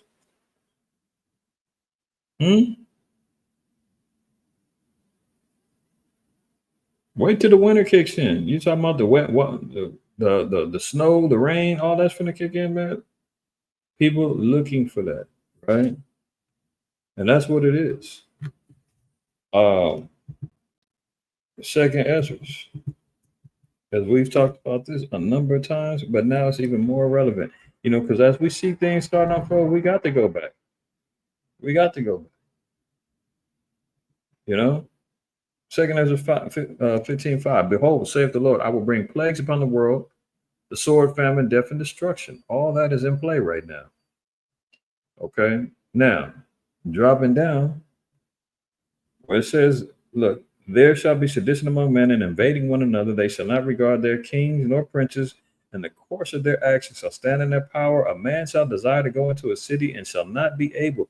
They're getting ready to impose checkpoints, and it's already going down over there in DC right now. People are already knowing where they can and can't go. 10 tribes already saying, man, I can't go back over there, man. I heard the ice raids is going on. I've seen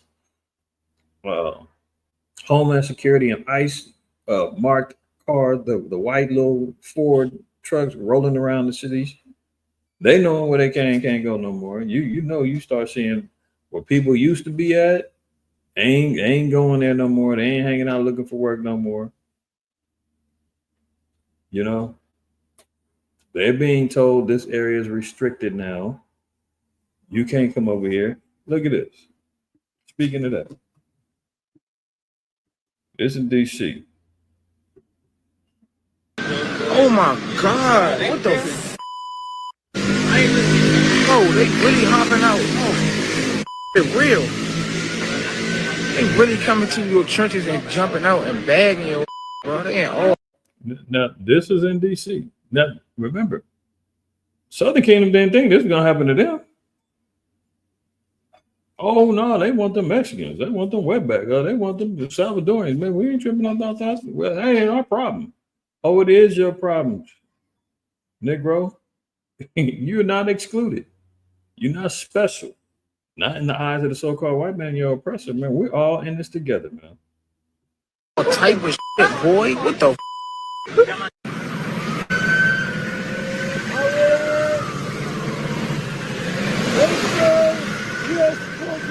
You know, this was a conspiracy theory 10, 15, 20 years ago. Troops on the streets, Humvees. And it wasn't because there was a riot. Wasn't because there was some madness that was jumping off, civil unrest, people they had to bring in the National Guard to bring order back in. No. They're just claiming that DC was just overran with crime. We don't hear about this, but guess what? Don't worry. All the other cities that's quote unquote crime rampant. Where was all this? It's always been that way. Chocolate City, man. DC is like blocks away from the hood. I mean, Washington, White House is blocks away from the hood. Jakes has been living the same way all this time. What made him change now is because of the times that we live in, the prophetic times that we live in. They didn't need, the days of the drugs and all that other stuff in the 80s and the 90s with DC. DC been active. What are you talking about? In the federal penitentiary, they have a car that's known as the DC Blacks. So when you're talking about DC and who they're targeting the blacks. We're going to see more about it in a minute, but let me put this.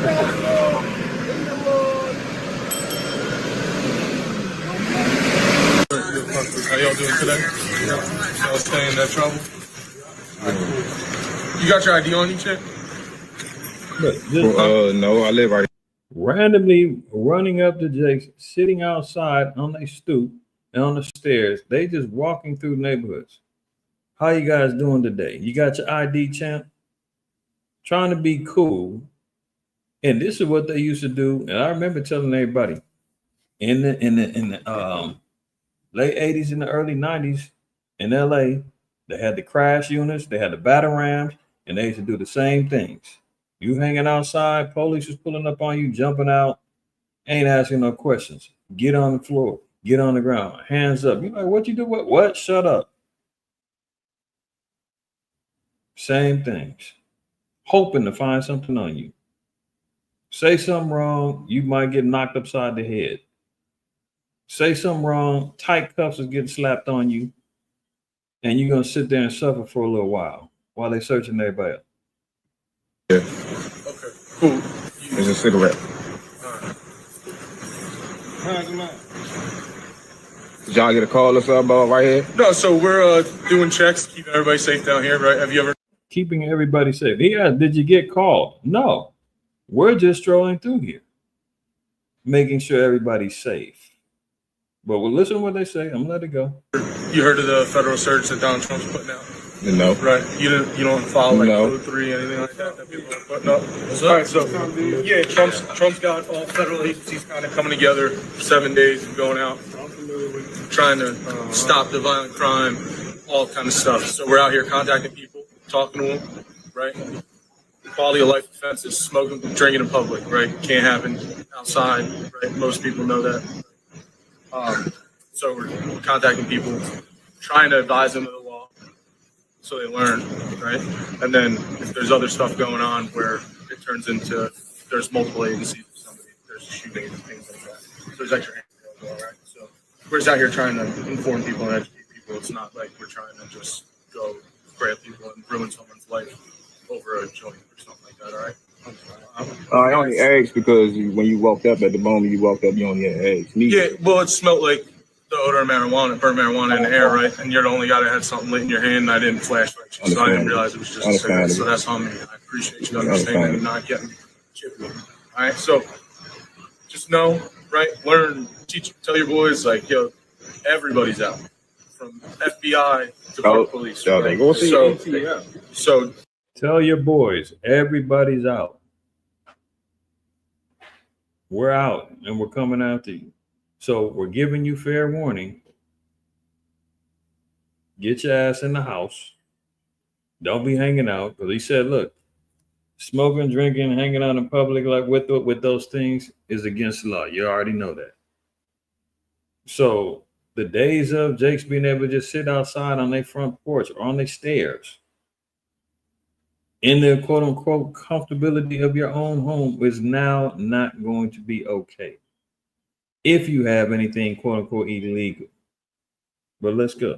Do your thing, let them know. Don't be smoking outside, don't be drinking outside. Because Donald Trump is tired of it. People come to visit. I didn't know that. You didn't know smoking in public? Yeah, I didn't know that. Yeah, the rest of because they're learning this recreational use, so I didn't know. Yeah, so DC is recreational use as well, right? But you can legally possess up to 2 ounces. You can gift an ounce to your boy, right? So if you had 2 ounces and he said he needed a zip, you can give him a zip, but you can't smoke outside. Do you hear? He's telling him, oh, yeah, go ahead and you can have 2 ounces of weed. And if you want to gift your buddy, give him a zip and you can have a zip. Y'all can hang. He just told him to do a drug exchange as a quote unquote gift, and it's fine. They're going to lock your ass up for even attempting that. Because it's legal if you have medicinal or quote unquote recreational reasons, but I believe you still need you still got to have your card and all that other stuff. If you just hand it off and say, hey man, hold this for me, you take this. And these Negroes are like, oh yeah, he's saying you can have it, but you can't smoke it in public. What? It's recreational use as well, right? But you can legally possess up to 2 ounces. You can gift an ounce to your boy, right? So if you had 2 ounces and he said he needed a zip, you can give him a zip, but you can't smoke outside. You don't.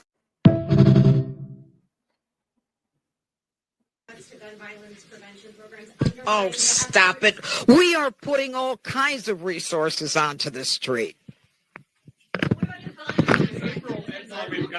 And this is his new attorney general. She's already turned up at the end as they're questioning her. And she out here talking, this witch out here talking big stuff, right? Thank you, guys. Thanks. Press release hailing the drop in crime rates at the end of it. What changed? It's never enough. Look, do you see how? Look at she grabbed the mic. She wants niggas off the streets. She's like, oh yeah, I'm after. And don't anybody question our motives on what we're doing. It's never enough. They like, man, you got all kind of agencies out here in these streets, but she said it's never enough. We can't put enough streets and FBI agents and federal agents out here on these streets to get these niggas up out of here and lock their butts up. That's what she wanted to say. She grabbed that mic and she spoke so loud and it was all distorted. These devils is out for blood, man. They are not playing. Look, Trump is targeting nonviolent and legal immigrants. America's starting to take notice, right? Trump orders federal takeover. DC police deploys a National Guard. Everybody knows, we're seeing it play out right in front of us, right? Trump floats deploying National Guard to New York, Chicago, LA after DC crackdown. So it ain't just stopping in DC. All the major cities is going to get hit, right? And this is all part of the plan. Let's look at this real quick. REX-84. REX-84, for those who don't know, right? And we're just going to read a little bit on this and we're going to keep going. REX-84 is short for Readiness Exercise 1984 Bravo, was a classified scenario. They always say, oh, just in case, we got to create scenarios, right? Oops, my bad. And a drill developed by the United States federal government to detain large numbers of United States residents deemed to be national security threats. What's he saying is a national security threat? Blacks and Hispanics all running rampant in these streets in their neighborhoods. Oh, they're hanging out, they're committing crimes, they're murderers, they're doing. He's labeled all those particular threats. Meanwhile, we just seen an article that said that people without records, hold on, I don't want to misquote that article. We just saw, what did it say? That he is targeting nonviolent and legal immigrants. What was the precedent? That they were illegal, the criminals, and the whole nine. They already said they can profile and everything else, right? So was this just a drill? Are these scenarios, or are these facts, or are these fiction that they're trying to enact? Not even trying, that they're doing. Who was the target? Detain large numbers of United States residents. Aren't they talking about creating more alligator Alcatrazes right now? Are they talking about creating more camps, more detention centers? He even talked about opening up the real Alcatraz. Why? Because more need to be laid down. Deemed to be national security threats in the event that the president declared a national emergency. That's all he's waiting for. There's got to be an emergency that gets set off. That's what I'm saying. Black Swan, be prepared, whether it's economic, whether it's disaster related. You know, we see they out here manipulating the weather. They're doing all kind of madness. War related. The scenario envisioned the state defense forces rounding up to 500,000 undocumented Central Americans. Isn't that the word we keep talking about? Mind you, this is going back pre-1984. And they're talking about, oh, the target is undocumented Central Americans. Well, who have they partnered with? El Salvador. Isn't that what Trump was sending people over there? He made a partnership with El Salvador and said, hey, we're going to send some over there too. See, they just manipulate the facts a little bit. But it's always about the Northern Kingdom is going to be the target, and it's going to open up the door for everybody else. The scenario envisions state defense forces rounding up to 500,000 undocumented Central American residents and 4,000 American citizens, whom the U.S. Attorney General had designated as a, quote, national security threat as part of the secret continuity of government program. These people would be detained at 22 military bases and concentration camps run by who? The Federal Emergency Management Agency, FEMA. FEMA camps. Hello? I thought that was just a conspiracy. All right. How about this? The existence of master military contingency plans, of which REX-84 was a part of, Operation Garden Plot, that's a whole other thing. We'll look at that in a minute. And a similar earlier exercise, Lantern Spike, were originally revealed by journalist Ron Rittenauer, who summarized his findings in 1975 article, The Counter Spy magazine. If y'all want to read some more about this, this is also very important for y'all to check out. This is on Wikipedia, but you can find other articles and other information. I'm sure there's probably even some YouTube videos regarding all of this. But look, the FEMA role in REX-84, branded REX-84B, was brainstormed by Louis Giuffrida as a way to ship arms to the Contras in violation of the Bolin Amendment, a potentially impeachable offense. Now watch this. The states of Texas, Alabama, and Louisiana had established civilian, oops, my mouse tripped, civilian state defense forces. So what do we see here now? Border Patrol. Don't we see a lot of these little homeland security fake Border Patrol agents down there in the borders of Texas, Arizona, and all over the place? Civilian state forces that saying, here, we're here to defend America. We want to keep the Hispanics out. And now they're getting government funding. Matter of fact, the damn dude that played Superman or Superboy on the TV show, he just became an ICE agent. Oh, you didn't hear about that? What's the dude's name?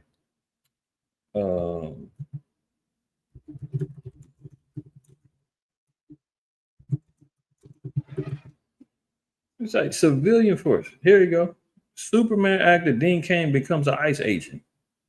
Can you imagine? This guy. This pudgy face guy. Now all of a sudden he's an ICE agent now. This is how you know it's not based upon real federal agencies. I mean, they taking whoever wants to join. Okay, independent of the National Guard. So this is how they're going to circumvent the Constitution. Independent of the National Guard, recruiting mercenaries through the magazine Soldiers of Fortune. This allowed FEMA to sidestep its own Department of Defense procurement rules for weapons needed for mass detentions and sidestep the Posse Comitatus Act, which prohibits deploying U.S. military forces in the United States to enforce civilian laws against the civilians. So many gonna say they can't do that. Posse Comitatus can't get U.S. military is not going to be here to enforce laws. They're not going to use them right now. They're going to use a civilian force. They're going to use the damn Border Patrol.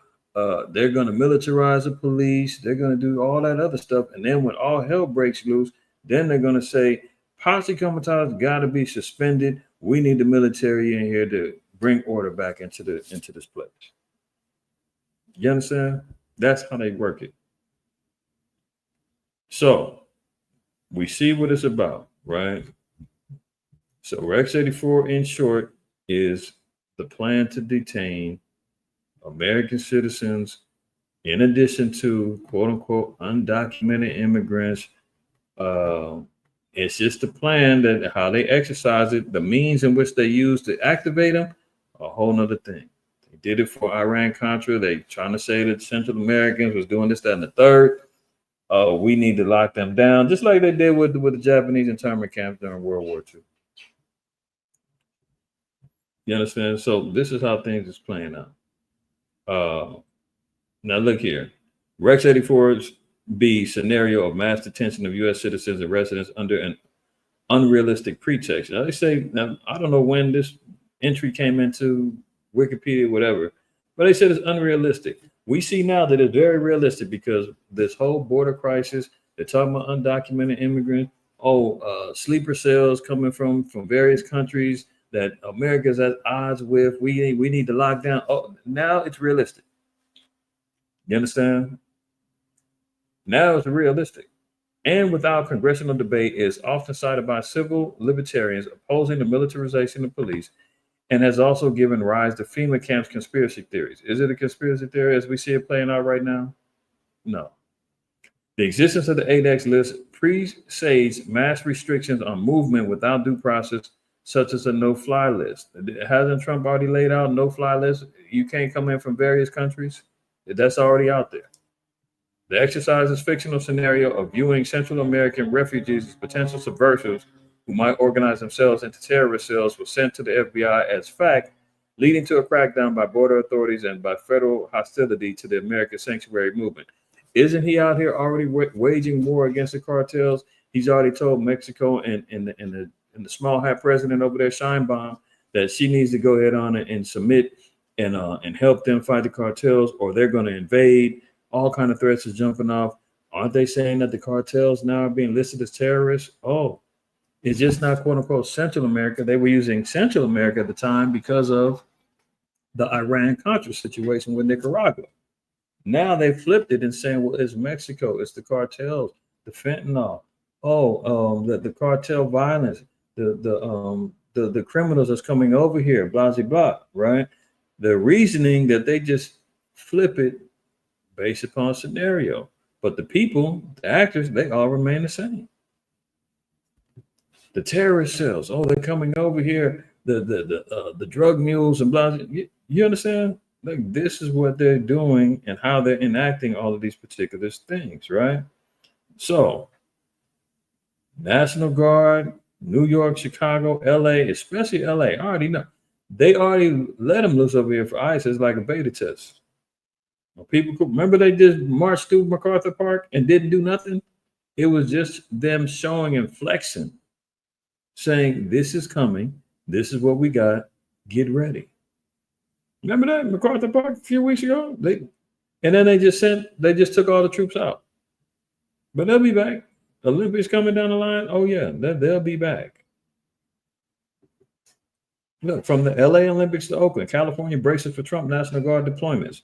President Trump's decision to deploy hundreds of National Guard troops to Washington has California officials on high alert, with some worrying that he intends to activate federal forces in the Bay Area and California, especially during the 2028 Olympics. Trump said that his use of National Guard to fight crime could expand to other cities and suggested that local police have been unable to do the job. Oh, yeah. When the police can't do it, guess what? We'll get troops in there who will do it. So, yeah, you can think about Chicago, LA, New York, Memphis, you're going to get hit too. Texas, they're going to put up a fight, but they're going to come there too. Atlanta, the whole nine. That's their plan, right? Legal experts say it's highly unusual and troubling for forces to be deployed without a major crisis such as a civil unrest or natural disaster. Yeah. That none of the above is applied. He's just talking about it's just major crime going on in the cities. It's been that way. But he's exercising the power to say this could be a national emergency, man. Niggas is running wild. We got to arrest. We got to detain. We got to lock them up. We got to get them off these streets. Cops, you ain't doing your job. Listen, DC's got one of the largest police forces in the country. They've got like, I think, 5,000 cops, and they're saying that's not enough. We need more. You talking about the police state? Is it here? Oh yeah, it's here. It's here. Look, Trump asked Scottish, the Supreme Court, in other words, to allow profiling in California ICE raids. So just like we talking about profiling, we talked about this before. Remember, I showed y'all the video of Tom Homan talking about they can do whatever they need to do, profiling. If you look like it, you sound like, you might not be, here lawfully, we can detain you and question you just off of looks alone. That's why we just seen the video of the little agents walking through the hood and telling guy, hey, you got ID? Let me highlight you for a minute. We're walking through. We're informants. We're telling you the information is coming down the pipeline. Trump then got all of us on the job looking for you. You seen the Jakes on the video talking about, damn, they out here hopping out in the trenches, bagging niggas and doing it. Yeah. Now you fit the profile. Many of us have heard that. Young brothers out here in these streets, man. If you grow up in the hood, you've heard that before. You getting detained and getting talked to. Why are you stopping me? You fit the profile of such and such. We got a call and you look like. That's what's coming down the pipeline. That and more. Trump administration is asking the Supreme Court to allow officers to arrest suspected undocumented immigrants in Southern California because of how they look. Oh yeah, for the little YNs running around out here in these streets. Oh, you look like you're gang affiliated. Oh, you look like this. You look like. Let's stop and pull him over. It's going to be beyond just undocumented immigrants. It's going to be because you are quote unquote Black and in the hood, Hispanic and in the hood, Native American, and you in the hood. Like you name it, you're the target audience.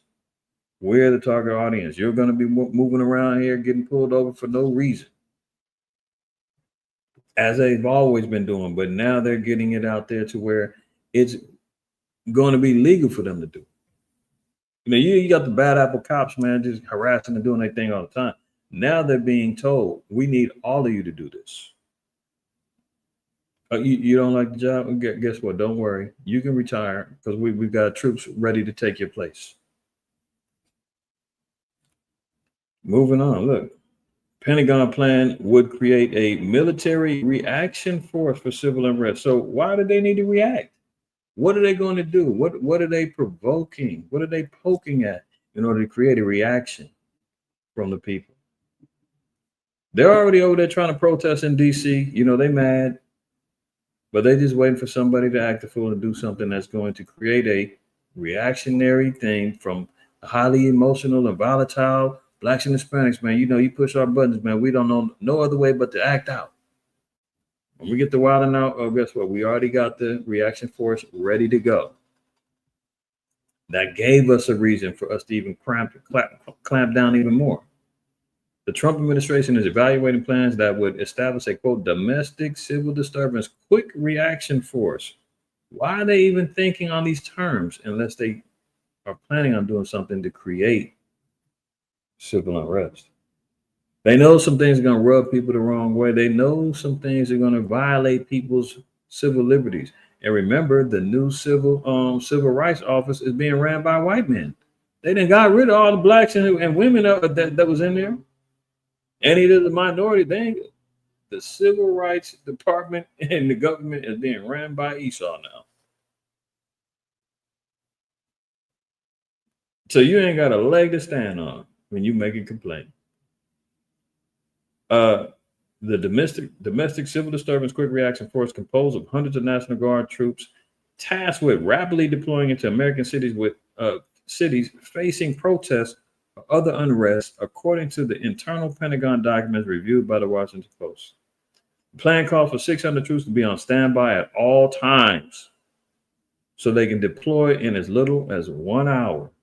The documents say they would be split into two groups of 300 and stationed at military bases in Alabama and Arizona with purview of regions east and west of the Mississippi River, respectively.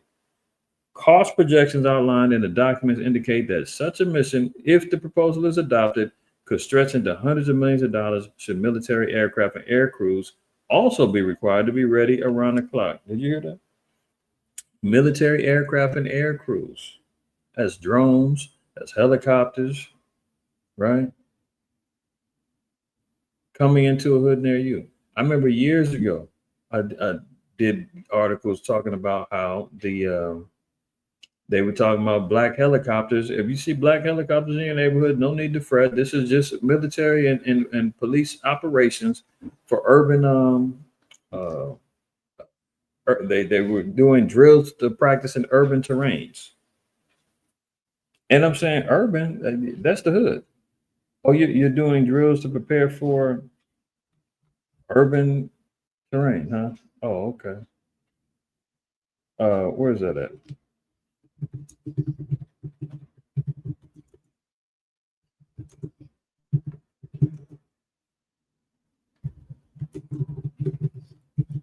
Let me see if I can find it. See it? This is 2019. I remember doing this even way before that.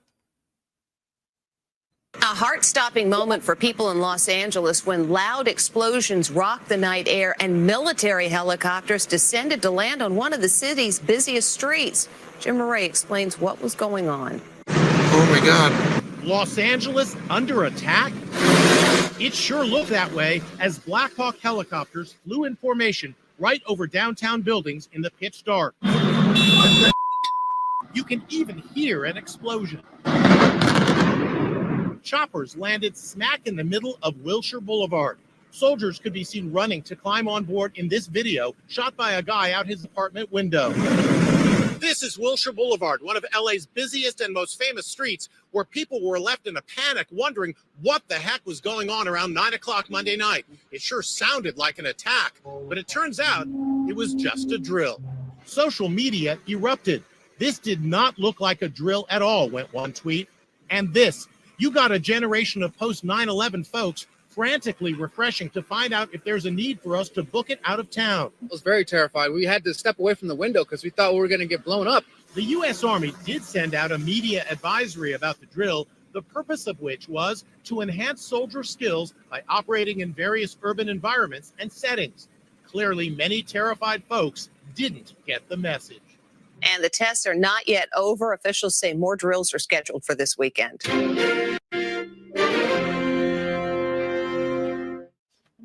Did you hear that? It's not over. More drills are scheduled for the following weekend. 2015. That's probably when I first spoke on it, Bayan. But that was 2019. So they haven't stopped. They've been doing this for a long time. And now the drills are being put into effect. So here they are talking about, cost projections are being outlined if the proposal's adopted. The proposal's already been adopted. They already been running the drills, right? This is where we're at. Right? Operation Garden Plot, we've seen that being quoted. The Department of Defense Civil Disturbance Plan. Pay attention. Also known by its cryptonym, Garden Plot, was a general U.S. Army and National Guard plan to respond to major domestic civil disturbances within the United States. The plan was developed in response to civil disorders of the 1960s and fell under the control of the U.S. Northern Command, or NORTHCOM. It provided federal military and law enforcement assistance to local governments during times of major civil disturbances. Notice how they've been able to circumvent that, because there is no major civil disturbances right now. They're saying, the civil disturbance is immigration. They're saying, it's crime, it's gangs, it's drugs. These things have already pre-existed and they've been here, right? But why all of a sudden now is it, this is all of a sudden now become a national emergency? It's because they're getting ready to push the panic button. See, Garden Plot was related to the Watts riots, the Newark riots, Detroit riots, the 92 riots, all those other riots, right? We haven't seen no riots like that, have we? Seen some protests with the immigration, all the other stuff, man. No. There was one major little incident that they had over there at the 10 freeway, I believe. That was turned up. But this is what they're doing. This is what they're planning. So when you're talking about REX-84, you're talking about martial law. You're talking about the King Alfred plan. Let's look at that real quick as well. This is another one. Now they're saying obviously this is what they're. The King Alfred plan. Let me be clear. It was based out their book, fictional book written by a brother. Right, as they say, it's fiction. But as we've been seeing more and more, truth is stranger than fiction. Right now, notice what the book was talking about and how it planned out. And you tell me if this is fiction or fact. The King Alfred Plan is a fictional CIA-led scheme supporting an international effort to eliminate people of African descent. Eliminate, right? But who are they talking about? If we're just talking about it in layman's terms, the African diaspora is the worldwide collection of communities descended from people from Africa. The term most commonly refers to the descendants of the native West and Central Africans who were enslaved and shipped to the Americas via the Atlantic slave trade between the 16th and 19th centuries. So do you see the target? Who were the people enslaved? You know, I know. Deuteronomy 28:68, as well as all the other curses from 15 to 68, as well as the other prophecies scattered throughout the Bible. We're not going to go through them. You're here because you believe and understand that. But notice that this plan was designed to get at you Israelites. Short and sweet. Invented by author John A. Williams in his novel, The Man Who Cried I Am, Williams described it as a government plan to deal with the threat of a black uprising in the United States. Fear of a Black Messiah. You've seen that video, Fred? I mean, that movie, Fred Hampton getting put to death. Huey P. Newton getting put on drugs, getting locked up, getting defamed, eventually dying. Malcolm X, Martin, Marcus Garvey, all the movements, man, they don't want anybody in particular to raise up the consciousness of our people, man. You got a lot of brothers, man, been trying to do it year after year that clearly they've attacked the Israelite community, trying to stop the eventual, right? But they're kicking against the pricks, man. There is no stopping truth. Scripture says, man, you can do nothing against the truth before the truth, right? But it says that the book was all centered around the government trying to deal with the threat of a black uprising in the United States by quartering off black people into what? Concentration camps in the event of a major racial incident. Oh, does this sound like fact, or does this sound more like or fiction up to the book, right? The King Alfred plan first appeared in Williams' 1967 novel, The Man Who Cried I Am, an account of the life and the death of Richard Wright. Afterward, in later editions, Williams compares the King Alfred plan to intelligence programs devised by J. Edgar Hoover in the 1960s to monitor the movements of black militants. It also bears similarities to rumors in the early 50s surrounding the McCarran Act and the anti-communist law in which political subversives were to be rounded up and placed in concentration camps during a national emergency. Oh, what? Does that not sound familiar, huh? Political subversives. Isn't he already running around saying, didn't he just get to saying, if you're not with me, then get the hell on. I don't need you anymore. He was saying that to his own constituents, people that voted for him. When the whole Epstein thing started rising up, and he was like, man, if you're dwelling on that, I don't understand why people even care about that. And you remember all that? And if you're that dumb, go ahead. He lays down a law saying, if you're not with me, you're against me. That's pretty much how he rolls. But we see these things getting built up. National emergencies aren't being declared, but they're acting like it's there. When his novel was first published, Williams photocopied portions of his book detailing the King Alfred plan and left copies in subway car seats in Manhattan. This is last little bit. As a result, the word of the King Alfred plan spread throughout the black community. The truth of its existence was often assumed to be unchallenged. Performer and musician Gil Scott-Heron created the song "The King Alfred Plan," included on his 1972 album "Free Will," that takes the plan at face value. Jim Jones, they got the nerve to try to associate this actual truth with this maniac. But anyway, Jim Jones, head of the Apostolic Socialist People's Temple, discussed the plan at length in numerous recordings on his rant-style speeches, both in the United States and the Jonestown community in Guyana, treating it as completely genuine. So that's what that is. King Alfred plan, REX-84, martial law, all these things we see, and everything is seeming more real than not at this point. Look, 20 officers come to arrest a man charged with throwing a sandwich at a police officer in D.C. See, now that's a felony. And it takes 20 cops to get at, I believe it was a white man too that did it. Threw a sandwich, man. They got 20 cops on him, man, arrested him, and they're charging him with felony assault for a sandwich. So imagine how they're tweaking and twisting and creating these particular laws.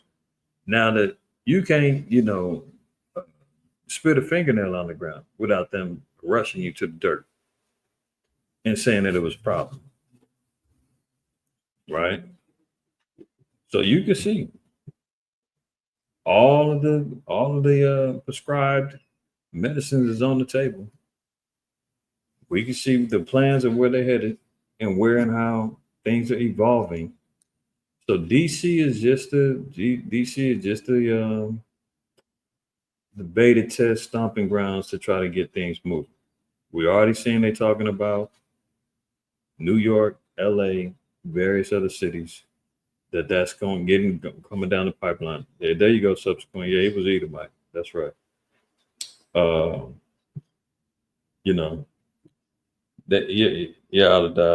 Identifying factors of the dissidents and who's speaking against what we got going on over here, or they're wearing what, the profile. Yeah, remember that's part of the system. Profile. What are you wearing? What do you got on? Oh, you're one of those guys. Okay, yeah. So I'm over there. That comes along with the territory. We've talked about it. Luke 21 says your kinfolks, your relatives, the government, sedition, everything. People gonna turn on you.